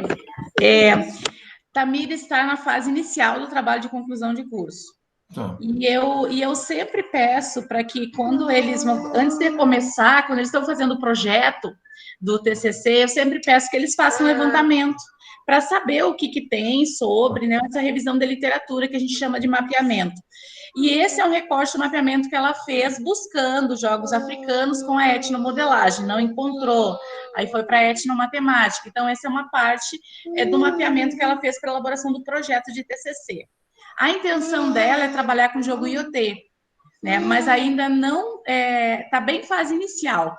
É que eu sempre incentivo os estudantes de graduação a participarem de evento, mesmo em fase inicial. Né? Eu acho muito importante isso. Então, ela vem trazendo uma parte que ela trouxe no projeto de TCC dela, ainda está em fase inicial. Então, a aplicação do jogo, o desenvolvimento do jogo, ela não tem ainda essas respostas. Tá. O IoT é da família Mancala ou não? Ou da família Cala? É da família Mancala. Da família Mancala, né? Tá. Tá certo. Alguém tem mais algum comentário? Tem vários parabéns aqui, como nas outras apresentações também, né? Aqui no chat. Eu acho interessante esse link que você está tentando fazer, né, com relação a esses jogos. Eu acho que é muito importante aí, porque esse artefato cultural, né, é muito importante fazer essa relação. E aí, a Shirley está perguntando como se joga o IoT. Ele é bem parecido com a dama, só muda algumas regras. Tá bom. Bem sucinto, é isso mesmo, né? Parecido com a dama, só muda algumas regras. Ótimo. Então tá bom. Explica melhor. Fabrício, você quer fazer algum questionamento, alguma pergunta? Quero sim, professor. Bom dia a todos. Primeiramente, parabéns, Tamires, pelo trabalho. Acho que a gente necessita, nesse momento, aquilombarmos, né?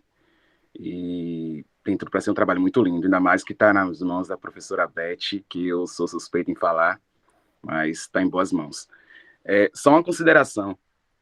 Eu acho que a gente precisa, nesse momento, acho que alencar essas questões de como seriam trabalhados esses jogos. Acho que é interessante você parar e analisar. Acho que a professora deve já ter falado isso, que ela é uma pessoa que eu sou suspeito realmente,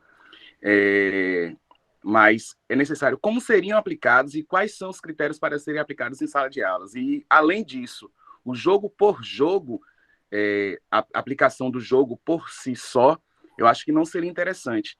Mas as questões que estão atrás desses jogos, acho que são mais interessantes ainda. As questões étnico-raciais perante, né, como serão aplicados esses jogos, os alunos envoltos que irão absorver esses conteúdos, como eles irão absorver esses conteúdos, e quais conteúdos absorver e de onde vieram esses conteúdos. Acho que a lei 10.639, ela parte justamente disso, de nós entendermos a nossa história.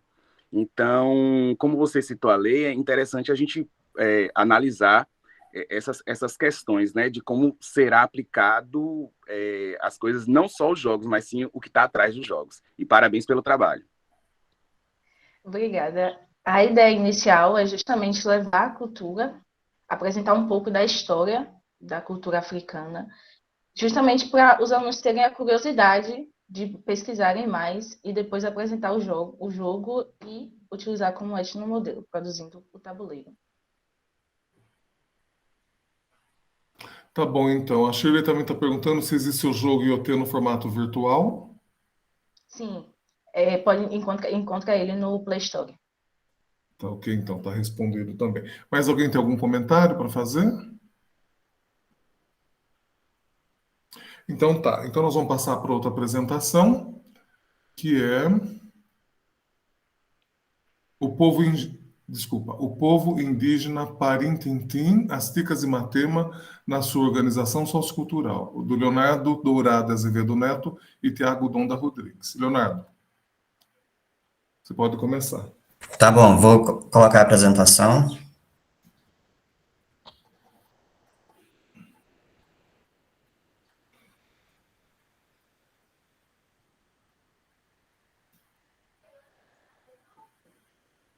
Espera aí.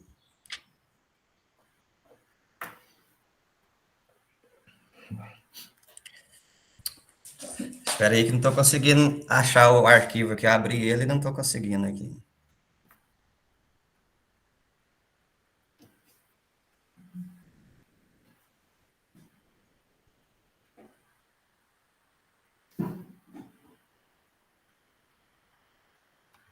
Tem alguém com ele aí? Eu não estou conseguindo achar ele aqui. Sim, a Raimundinha. Raimundinha, você tem um arquivo para poder fazer a Só apresentação? aparece a tela do Meet aqui. Eu abri ele em PDF no PowerPoint. Tá bom. Leonardo, a Raimundinha acho que vai fazer a... Você pode mostrar, Raimundinha? Agradeço, então. Ok, eu acho que ela já vai abrir para você. Deixa eu dar uma olhada aqui. Então, esse trabalho meu, né, é um trabalho em andamento ainda. Eu estou no primeiro ano de doutorado em Educação Matemática pela Universidade Federal de Mato Grosso do Sul. Sou orientado pelo professor Tiago Donda, né? E esse trabalho, né, eu resolvi mandar o projeto que eu entrei no programa, né? E justamente para buscar contribuições, né, para o desenvolvimento do trabalho, porque ele ainda está, esse projeto ele ainda está em desenvolvimento ainda, né? As disciplinas de seminários contribuiu muito e eu quero contribuições daqui também, né? Por isso que eu resolvi trazer esse trabalho. Então, não tenho Leonardo, dados já está ainda. na tela, viu? Isso. Aí vocês podem passar para o outro slide, né? Então, eu resolvi, né, que em 2011 eu fui aprovado no concurso para professor da Universidade Federal do Amazonas. Então, desde 2011 eu moro no Amazonas. Trabalho num campus na cidade de Humaitá, que fica ali na divisa com Porto Velho, Rondônia. E então, desde 2011, eu comecei, né, o meu contato com os povos indígenas do sul do Amazonas, né? Em 2012, nós criamos o NEABI lá, e a partir de 2012 a gente começou esses trabalhos com esses povos indígenas. Em especial, os Parintintim, né, que é o povo que eu proponho desenvolver minha pesquisa juntamente com eles, né? Então, os Parintintim, eles se localizam ali na região sul do Amazonas, no município de Humaitá. A aldeia fica a 40 quilômetros de Humaitá, você atravessa o Rio Madeira, e 40 quilômetros ali na Transamazônica, você está na aldeia dos Parintintim, né? Então, assim, desde 2011 eu já tenho esse contato muito forte com eles, né? Tanto pessoal quanto acadêmico, com o pessoal com os Parintintim, né? Os Parintintim, eles têm duas terras indígenas, né? Tem uma terra indígena que ela é denominada Terra Indígena 9 de Janeiro, que nessa terra indígena tem duas aldeias, né? A aldeia Traíra e a aldeia Pupunha, que inicialmente a aldeia Traíra é a aldeia que eu proponho fazer o meu trabalho, né? Devido ao deslocamento. E tem também a terra indígena Ipixuna, que lá se localiza a aldeia Canavial, né? Então, eles pertencem ao grupo Cagarriva, né? E Cagarriva significa nossa gente, né? E são falantes da língua da família de Tupi-Guarani. Então, os Parintintins, eles são os povos que têm muita influência na região, né? Tanto política e tanto educacional também, né? Pode passar aí para o próximo slide. E, aí no projeto, né, nós estamos tentando pensar a questão norteadora, né? A questão norteadora, por enquanto, ela está, né? Quais ticas de matema estão presentes no cotidiano sociocultural do povo indígena Parintintim? E, assim, essa ideia de ticas de matema que a gente traz no projeto é a mesma ideia que o Biratã expressa, né, nas literaturas dele, né? O objetivo geral, nós colocamos, né? Esse objetivo geral ele já passou por várias por várias mudanças, né? Já apareceu vários verbos aí. Já apareceu analisar, já apareceu compreender, e não era o que a gente queria ao longo dos estudos, ao longo dos seminários, a gente foi percebendo que não era o que a gente estava querendo, né? Então, por enquanto, agora, o último verbo que está aí, né, é experienciar o uso de ticas de matema no dia a dia do povo indígena Parintintim. E o específico, né, que está ligado diretamente ao esse experienciar, é problematizar a influência dessas ticas de matema nas aulas de matemática das duas escolas que existem na aldeia, né, que é uma escola municipal e uma escola estadual. Então, assim, a ideia é a gente fazer o nosso trabalho de campo, né, vivenciar essas ticas de matemas juntamente com eles, né, que eu quero fazer junto com eles, né, com eles. Eu não quero ir lá e analisar eles sem esse convívio, sem essa convivência, sem essa experiência, né? Eu quero experienciar essas práticas, né? A prática da pesca, a prática do artesanato, a prática da farinha, de como fazer a farinha, a prática do roçado. Quero experienciar esses momentos com eles, né? Pode passar para o próximo. Para isso, né, no projeto nós estamos conversando com alguns autores, né? O Biratan D'Ambrosio, né, aí para a gente pensar essa parte da etnomatemática, né, e para esse trabalho de campo, né, que seria essa parte da experiência, de vivenciar esses momentos com eles, a gente está pensando no método etnográfico, né? E no projeto a gente propôs, de acordo com o Gertz 2013 e o Malinowski 2018, né? E fazer esse trabalho de campo lá, de vivência mesmo, né? A gente está pensando, acho que a partir do ano que vem eu já vou começar esse trabalho, né? Inicialmente, assim, a gente está pensando em uns 12 meses de convivência com eles, que assim, é bem próximo da cidade, né? Então, assim, é tranquila a gente fazer essa convivência lá. O acesso é bem fácil, né? Então, esse projeto ele está nessa fase ainda, né? Dessas conversas ainda com os autores, né? O Gertz e o Malinowski, a gente está analisando ainda se vai permanecer com eles, né? Está entrando aí agora também algumas influências do Krenak, para a gente fazer umas discussões também com do Krenak, né? E a gente está nesse processo de pensar, né, esse projeto ainda, que a gente não para de pensar o projeto, né? O projeto a gente entra e ele continua, a gente continua pensando ele, né? Pode passar para o próximo. Acho que tem mais um, né?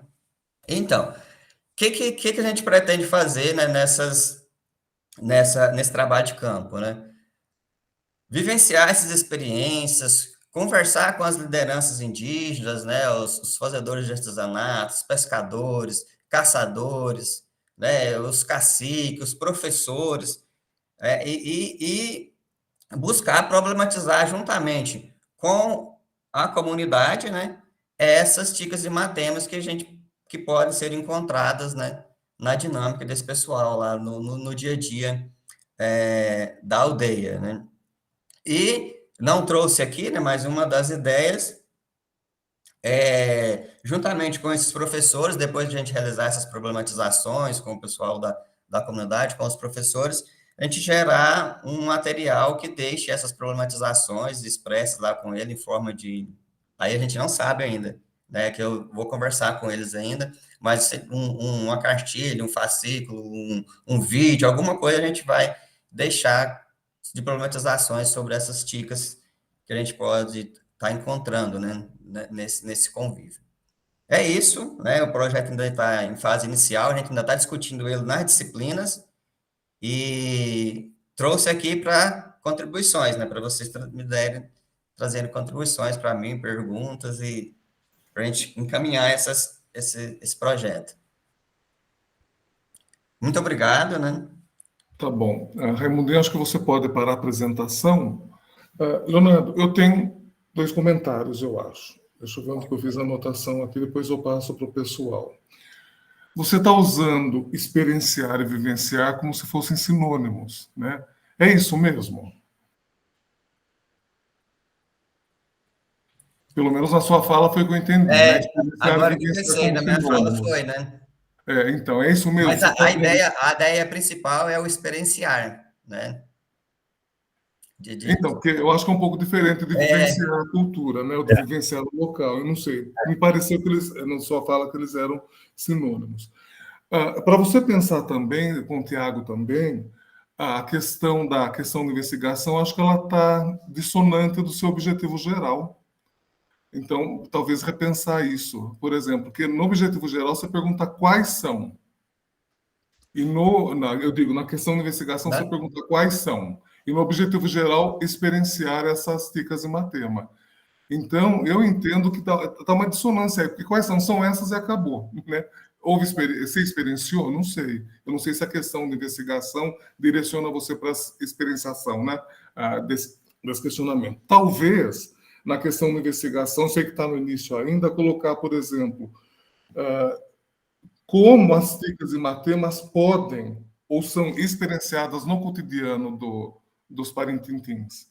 Você entendeu? Eu não sei, alguma coisa que conecte mais com o objetivo geral que você propôs. Porque me parece que eles são um pouco desconectos. Mas isso é normal porque você está no início ainda, né? Isso. Então você vai assim, eu digo, aprofundar um pouco mais. Mas foi só um comentário que me chamou a atenção. Tá? Alguém tem mais algum comentário que queira fazer com relação ao trabalho de Leonardo? Você já tem, licença, professor, você já tem a ideia de como seria essa experimentação, né? Quanto tempo seria, como seria essa imersão dentro da escola, das escolas? A ideia não é dentro das escolas, né? Eu vou inserir na comunidade. A escola vai ser um dos espaços que eu vou estar percorrendo, né? A ideia inicial é 12 meses. Né? Acho que você perguntou foi o tempo, né? 12 meses. Assim, acho que não vai ser assim, 12 meses direto, assim, sem eu ficando lá, sem ausentar da aldeia, né? Às vezes, períodos de 30, 40, depende da demanda, porque nesses períodos acontece muitas coisas na comunidade, então alguns eu vou ter que ficar mais, por exemplo, tem as festas tradicionais deles, então nessa festa eles fazem muitas atividades antes de preparação para a festa, isso eu quero participar, né? Então aí eu vou demandar um período maior nessas atividades, né? Então assim, mas inicialmente a gente está pensando em 12 meses. Tá bom. Então você vai usar um tipo de etnografia, né? Isso. Isso, né? Tá. Alguém mais tem algum comentário ou alguma questão para o Leonardo? Você já pensou nos instrumentos, Leonardo, para coleta de dados? O que será? É narrativa? Já. Eu vou utilizar o caderno de campo e gravações, né, de imagem, áudio e também fotografias, né? Então, assim, o pessoal aqui do programa me deu muitas ideias, né? De representar, de fotos, de representar por esses instrumentos. Mas o caderno de campo, né? E gravações de imagens, som, né? São os instrumentos comuns, né? Mas algum desenho metodológico específico ou não? Como? Não entendi. Algum desenho metodológico específico? Então, isso aí que agora é o próximo passo que a gente está delimitando, né? Eu mais o Thiago, porque a gente estava muito focado na ideia do Gertz e do Malinowski, e a gente está discutindo se realmente a gente vai ficar com eles ou não, né? Não sei se vocês conhecem a tese do Adailton, lá do do Mato Grosso, a gente está se inspirando muito nela, né? Então, a gente vai dar uma lida nela mais detalhada para ver como é que ele fez e para a gente pensar se realmente a gente vai ficar com o Gertz e o Malinowski ou se a gente vai partir para outro referencial da etnografia, né? Que a gente dentro não sei se ainda tem tempo, né? Dentro das discussões das disciplinas de seminário, né? O projeto recebeu muitas críticas com relação ao modelo etnográfico que a gente está utilizando do Gertz e do Malinowski, né? Para a gente pensar uns outros pós-Gertz e Malinowski, né? Então, a gente ainda está nesse processo ainda. É mesmo porque acho que a imersão não é total, né? Tiago, a gente tem 1 minuto, você quer falar alguma coisa? Não, só fiquei... Bom dia, Milton, bom dia, pessoal. Eu só fiquei aqui, aposto se eu precisasse ajudar o Leonardo, mas ele foi muito bem, então estou tranquilo. Então tá bom. Obrigado, Leonardo, Tiago. Então a gente vai para a última apresentação do grupo, tá? E assim a gente fica no tempo, né? Que é Xilogravuras Nordestinas em Foco, Inspirações Etnomatemática para a Prática Pedagógica no Ensino de Transformações Geométricas. Anthony Everton Marinho de Vasconcelos, Edson Carlos Sobral de Souza, José Ivanildo Felisberto de Carvalho e Tarcís Teles Xavier da Silva. E parabéns ao Nordeste, né? Bom, quem que vai apresentar o Tarcís? Isso, professor. Vocês estão me ouvindo bem? Sim.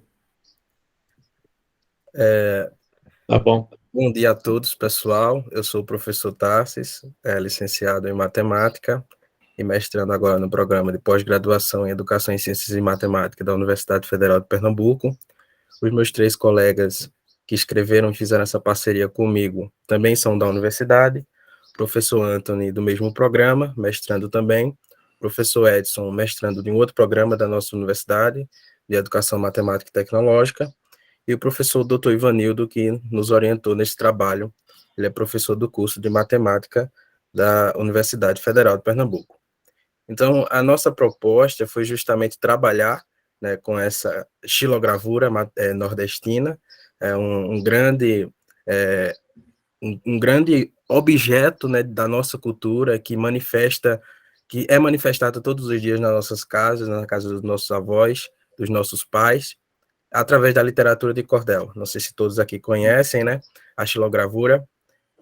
Então, o título do nosso trabalho, como o professor leu, é o foco das inspirações que a etnomatemática nos traz para a prática pedagógica no ensino de transformações geométricas.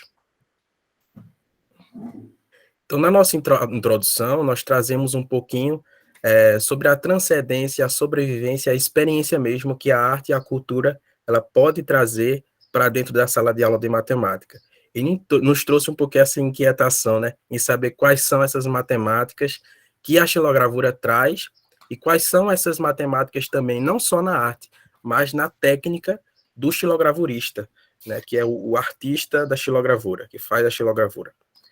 E isso nos trouxe o nosso objetivo, investigar saberes matemáticos próprios do xilogravurista na composição das suas obras. Então, nosso objeto de pesquisa, nosso objeto de estudo foram as xilogravuras, né, as obras já prontas, e também as técnicas de xilogravurista que nós colhemos por meio de uma entrevista semi-estruturada, vou falar mais um pouquinho lá no método. E a gente sempre procurou fazer essa relação entre o saber matemático do artista e também o saber matemático escolar. O nosso background quanto à teoria, fundamentação, foi a etnomatemática, visto que nós procurávamos um modelo que rompesse um pouquinho o ensino tradicional, né? Um pouquinho não, muito, o ensino tradicional. E nós encontramos aqui na etnomatemática a possibilidade de fazer esse rompimento, né? De usar todo o contexto que nós temos aqui no Nordeste, principalmente na nossa região do Agreste pernambucano, em que a arte e a cultura do cordel, a arte e a cultura da xilogravura está tão presente no nosso dia a dia, no dia a dia dos nossos alunos e das nossas escolas. Então, nessa direção, nós citamos a xilogravura, né, como a presença da arte e da matemática viva. Então, descrevendo aqui, definindo o que seria a xilogravura, para quem não a conhece, seria uma técnica manual de impressão. O xilogravurista, ele talha uma madeira, certo? E a partir do relevo dessa madeira, é passada uma tinta especial, e há uma prensa entre uma folha de papel e essa madeira, né, que é a matriz de xilogravura, e através dessa prensa, essa matriz xilográfica, ela produz inúmeras impressões e artes que estão presentes aí na nossa cultura. Então, aqui eu trago um exemplo do acervo do nosso entrevistado, do xilogravurista, o xilogravurista Bacaro Borges. Ele é renomado aqui na nossa região, no Agreste Pernambucano, e já está passando aí para os seus filhos também, que já estão ganhando nome regionalmente aqui no nosso estado. Então, a xilogravura, além de aliar essa tradição, essa bagagem cultural que faz parte do cotidiano dos estudantes, ela também faz emergir esses conhecimentos matemáticos. E a gente pegou um pouquinho, né, na reflexão que nós podemos trazer dentro da sala de aula de matemática, como nós podemos usar esse contexto cultural, essa arte, né, para ensinar matemática. Aqui eu trago 3 peças do xilogravurista Bacaro Borges. Novamente, cito, né, que cada arte ela é feita através de uma matriz xilográfica, e é importante salientar, né, que há toda uma técnica por trás dessa produção. Né? Deixa eu voltar aqui um minuto. Se vocês observarem a matriz xilográfica e a arte já impressa, ela tem algumas características geométricas, especificamente transformação geométrica, tendo em vista que a matriz ela tem uma técnica de reflexão, né, quando você faz essa prensa para imprimir a arte. Então, o artista tem toda uma técnica de conhecimentos e movimento de saberes matemáticos para fazer essas transformações geométricas. Especificamente, né, na BNCC, na Base Nacional Comum Curricular, ela enfatiza o uso de atividades que saiam da normalização do ensino tradicional. E a gente viu uma possibilidade, né, dessa arte de ensinar, visto que nem todo mundo conhece a matemática por trás da xilogravura. E que matemáticas seriam essas? É a partir disso que nós trazemos aqui a nossa metodologia como um estudo qualitativo e que se deu por meio de uma entrevista semi-estruturada com um xilogravurista no município do Agreste Pernambucano. Essa entrevista semi-estruturada partiu de uma pergunta guia e, a partir das respostas do artista, nós redirecionamos a algumas perguntas. Então, a pergunta guia foi: o que é necessário para fazer uma xilogravura? E a gente começou a dar continuidade discutindo os saberes do artista. O xilógrafo, ele iniciou a entrevista indicando o princípio mais básico da xilogravura, que é a imagem impressa está invertida em relação àquela que foi talhada na matriz de madeira, que envolve necessariamente o processo de transformação de reflexão. Isso aqui a gente encontra bem presente na fala dele, mas nós encontramos as outras transformações geométricas também. Se alguém, né, chegasse com uma imagem, com uma foto digital, por exemplo, para o artista fazer a xilogravura, ele precisava tirar, né, a arte que estava nessa foto digital para entalhar na madeira. Então, ele está fazendo também o processo de translação. Se ele quer fazer também, deixar essa imagem maior, fazer um quadro grande, então ele está fazendo a ampliação, né, mudando a escala, né, uma outra transformação geométrica, a fazer rotação, enfim, todas essas transformações geométricas estão presentes ali no dia a dia desse xilógrafo. Nós chamamos ou xilógrafo ou xilogravurista, certo? Além disso, né, são necessários diversos recursos e procedimentos para essa técnica do artista. Então, há umas décadas atrás, o xilogravurista ele usava, por exemplo, folhas translúcidas, como, por exemplo, papel vegetal, ou utilizava óleos para untar folhas comuns, para que essa folha transparente ela permitisse com que o artista ele pegasse a foto de inspiração, né, e fizesse essa possibilidade de rotação, de reflexão para a madeira entalhada, para a matriz. E agora, já hoje, né, com a possibilidade tecnológica, ele já tira uma foto, ou pega a foto digital inspirada, e já usa um aplicativo para fazer essa reflexão. Tarcísio, faltam 2 minutos, ok? Ok, obrigado, professor. Então, já houve essa modificação da técnica do artista, dessa ideia de fazer a reflexão. Então, aqui eu trago mais um exemplo da matriz xilográfica e dessa xilogravura impressa, certo? Mais um pouco eu posso compartilhar as redes sociais do artista para vocês conhecerem todas as suas obras. Então, nessas discussões, né, nós chegamos a um ponto que o xilógrafo, ele muitas vezes, conversando com os seus clientes, conversando com os admiradores da arte, via que essas pessoas perguntavam, e por que aqui está invertido? Já seria uma possibilidade dele ensinar, através dos seus conhecimentos, seus saberes, que matemática está ali, né? Quais são esses saberes, que ele não estava um erro ali, mas que era um conhecimento, um saber para essa impressão da arte. Então, de maneira geral, por mais que a gente encontre esses processos de transformações geométricas, reflexão, translação, escala e rotação, o xilógrafo fazia com linguagens e jargões próprios. Aqui a gente apresentou um trabalho no Enem, né, e o professor Milton Rosa também estava presente e deu algumas dicas para a gente fez essa relação com os próprios jargões também, né, do xilógrafo, né, como, por exemplo, a própria matriz xilográfica, que é uma linguagem própria, né, que se utiliza ali, enfim.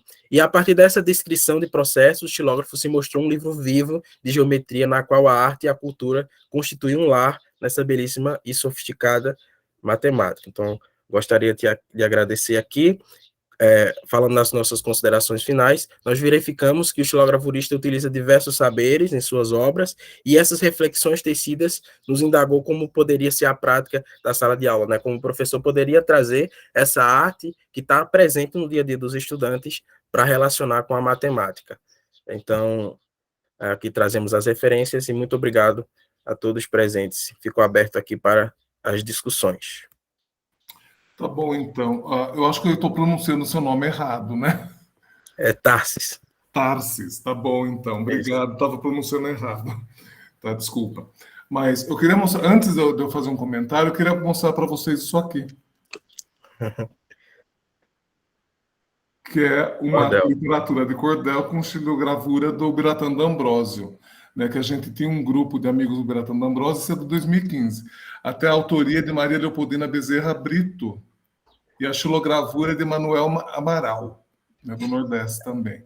E a gente fez isso para apresentar o Biratan D'Ambrosio, né? Então, veio a calhar o seu tema, né?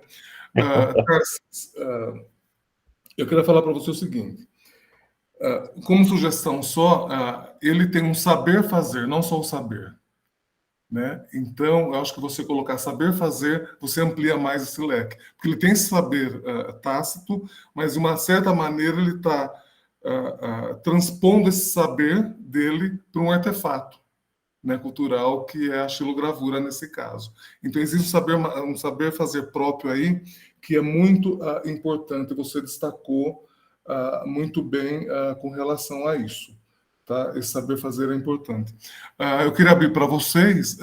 Tem alguém que tem algum comentário, algum questionamento ou alguma dúvida para tirar com o Tarsis?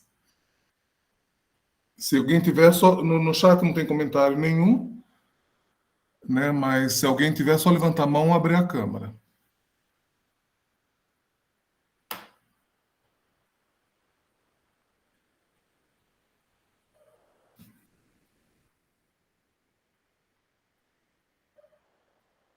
Ninguém?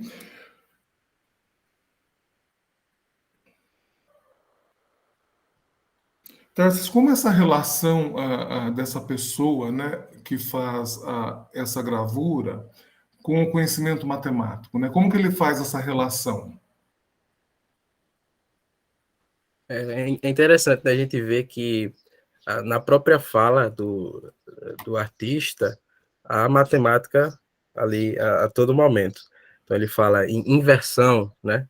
Ele fala em ampliar, reduzir. Isso é uma fala dele, que ele traz na entrevista. Então, nós reconhecemos a geometria na fala do artista. Nós reconhecemos não só ele saber identificar, mas ele explica para as pessoas como é que funciona o seu processo né, ali no processo de quando o cliente ou o admirador da arte chega na sua oficina. Então, a gente consegue ver o conhecimento matemático ele na vida do dia a dia daquele artista. Então, uma compreensão do saber vivo, né? Tá, e isso você está trazendo para a sua pesquisa, né? Porque isso acho que é o ponto-chave. Sim. Né, da Sim, pesquisa é isso, esse saber fazer que ele tem e que ele está demonstrando, né? Que ele está explicitando para você, esse conhecimento tácito dele.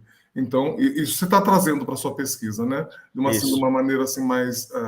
clara, mais objetiva. Mais elaborada, eu diria, né? Certo. Tá bom, então. Alguém tem mais algum comentário? Professor Daniel? Gostando de escutar. Tá bom.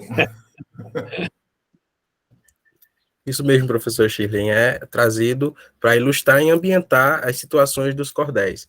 Então, os cordéis, ele traz ali os versos, né? E a xilogravura, ele ambienta, ele mostra a ambientação do que traz nos versos dos cordéis. Se você perceber aqui, você tem os versos sobre o Bertrand d'Ambrosio, que na realidade é a vida dele. E a xilogravura contextualizando esses cordéis, né? Então é muito interessante isso daí. Muito bacana isso. Bom, a gente tem alguns minutos, né, Luciano? Tá. Se ninguém tem mais algum questionamento para o Tarcísio, então eu vou abrir geral para ver se tem questionamento para outros apresentadores agora. Né? Assim a gente aproveita 5 minutos. Leonardo. Então, para o geral, eu só tenho um comentário, né? Não é nem pergunta, é só um comentário.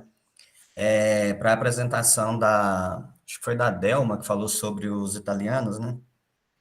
Assim, a minha preocupação foi no momento em que ela estava falando, que ela apresentou os mapas lá e falou que a região, não tinha povoamento lá, né? Então, assim, acho que essa questão é o discurso que o Estado quer passar para a gente, né? Então, a gente tem que tomar cuidado desses discursos, né? Porque a gente sabe que tinha gente morando lá, né? Inclusive, não eurocêntrico, né? Inclusive, esse foi um discurso usado para povoar o Pará, né? Terras sem homens para homens sem terras. E o que acontece no Pará hoje é o maior genocídio indígena que tem no Brasil, praticamente está nas terras do Pará, né? Conflitos com madeireiros, com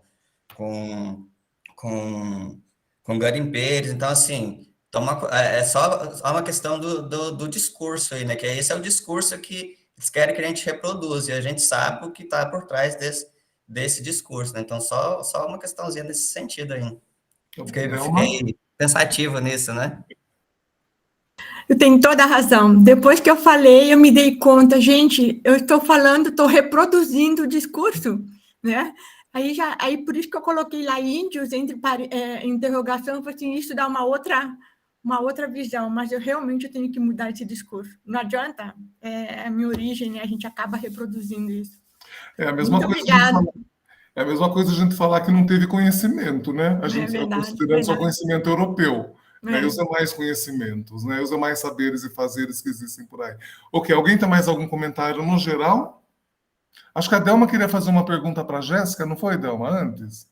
Sim, na verdade eu queria saber se ela estava trabalhando com alguma relação entre a matemática e a Itália. Depois eu vi que não, né? Tu está trabalhando a parte do racismo, é isso? Eu achei que ela estivesse fazendo alguma ligação Itália, e aí eu queria perguntar, mas tudo bem. Não, aqui, na verdade, o professor que me recebe aqui, né, meu orientador, ele é especialista em educação popular. Então, estou mais nesse sentido, do Paulo Freire, educação popular, trabalhando mais nessa linha aqui. Tá bom, então. Mais algum questionamento, algum comentário para os outros apresentadores? Agora vocês tiveram um tempo para pensar um pouquinho mais, né? O Luciano está lembrando a gente que nós temos uma plenária daqui a pouco. Bom, então, se não tem mais ninguém, né, para comentar, eu gostaria de agradecer aos apresentadores dessa sessão aqui. São trabalhos assim interessantíssimos, não é, que dá um alívio, um certo alívio para a gente demonstrando que a diversidade desse país ela está sendo valorizada assim, apesar de todos os empecilhos que nós temos atualmente com relação a essa valorização, né? E são trabalhos como esse que faz a gente mover para frente. Na verdade, então, parabéns aos participantes, também que estavam aqui na sala com a gente, aos orientadores, que estavam com seus orientandos e orientandas aqui, orientadoras também, né? Nos dois, então, parabéns a todo mundo. Amanhã foi muito interessante, a gente tem a segunda parte agora, né, Luciano? Você quer falar alguma coisa? E Daniel primeiro. Quero agradecer tudo, e concordo com o Milton, estas novas vozes e pesquisas e pontos de vista são muito importantes, agora mais que sempre. E fico honrado para ser parte deste grupo e espero que nós vamos continuar isso com muita luz e fé e amor. Luciano, nosso manager. Eu queria agradecer, né, a participação de todos e todos ligar a câmera, né, para a gente tirar uma foto, registrar esse momento.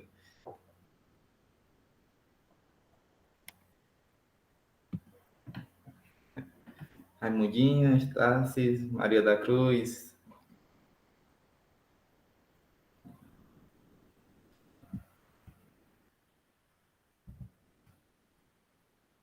Pronto.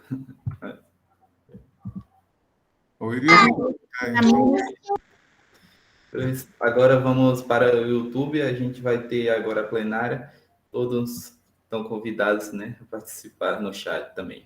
Tá bom, até mais, gente, obrigado pela manhã e pelo compartilhamento de saberes, até mais. Tchau, obrigada. Tchau.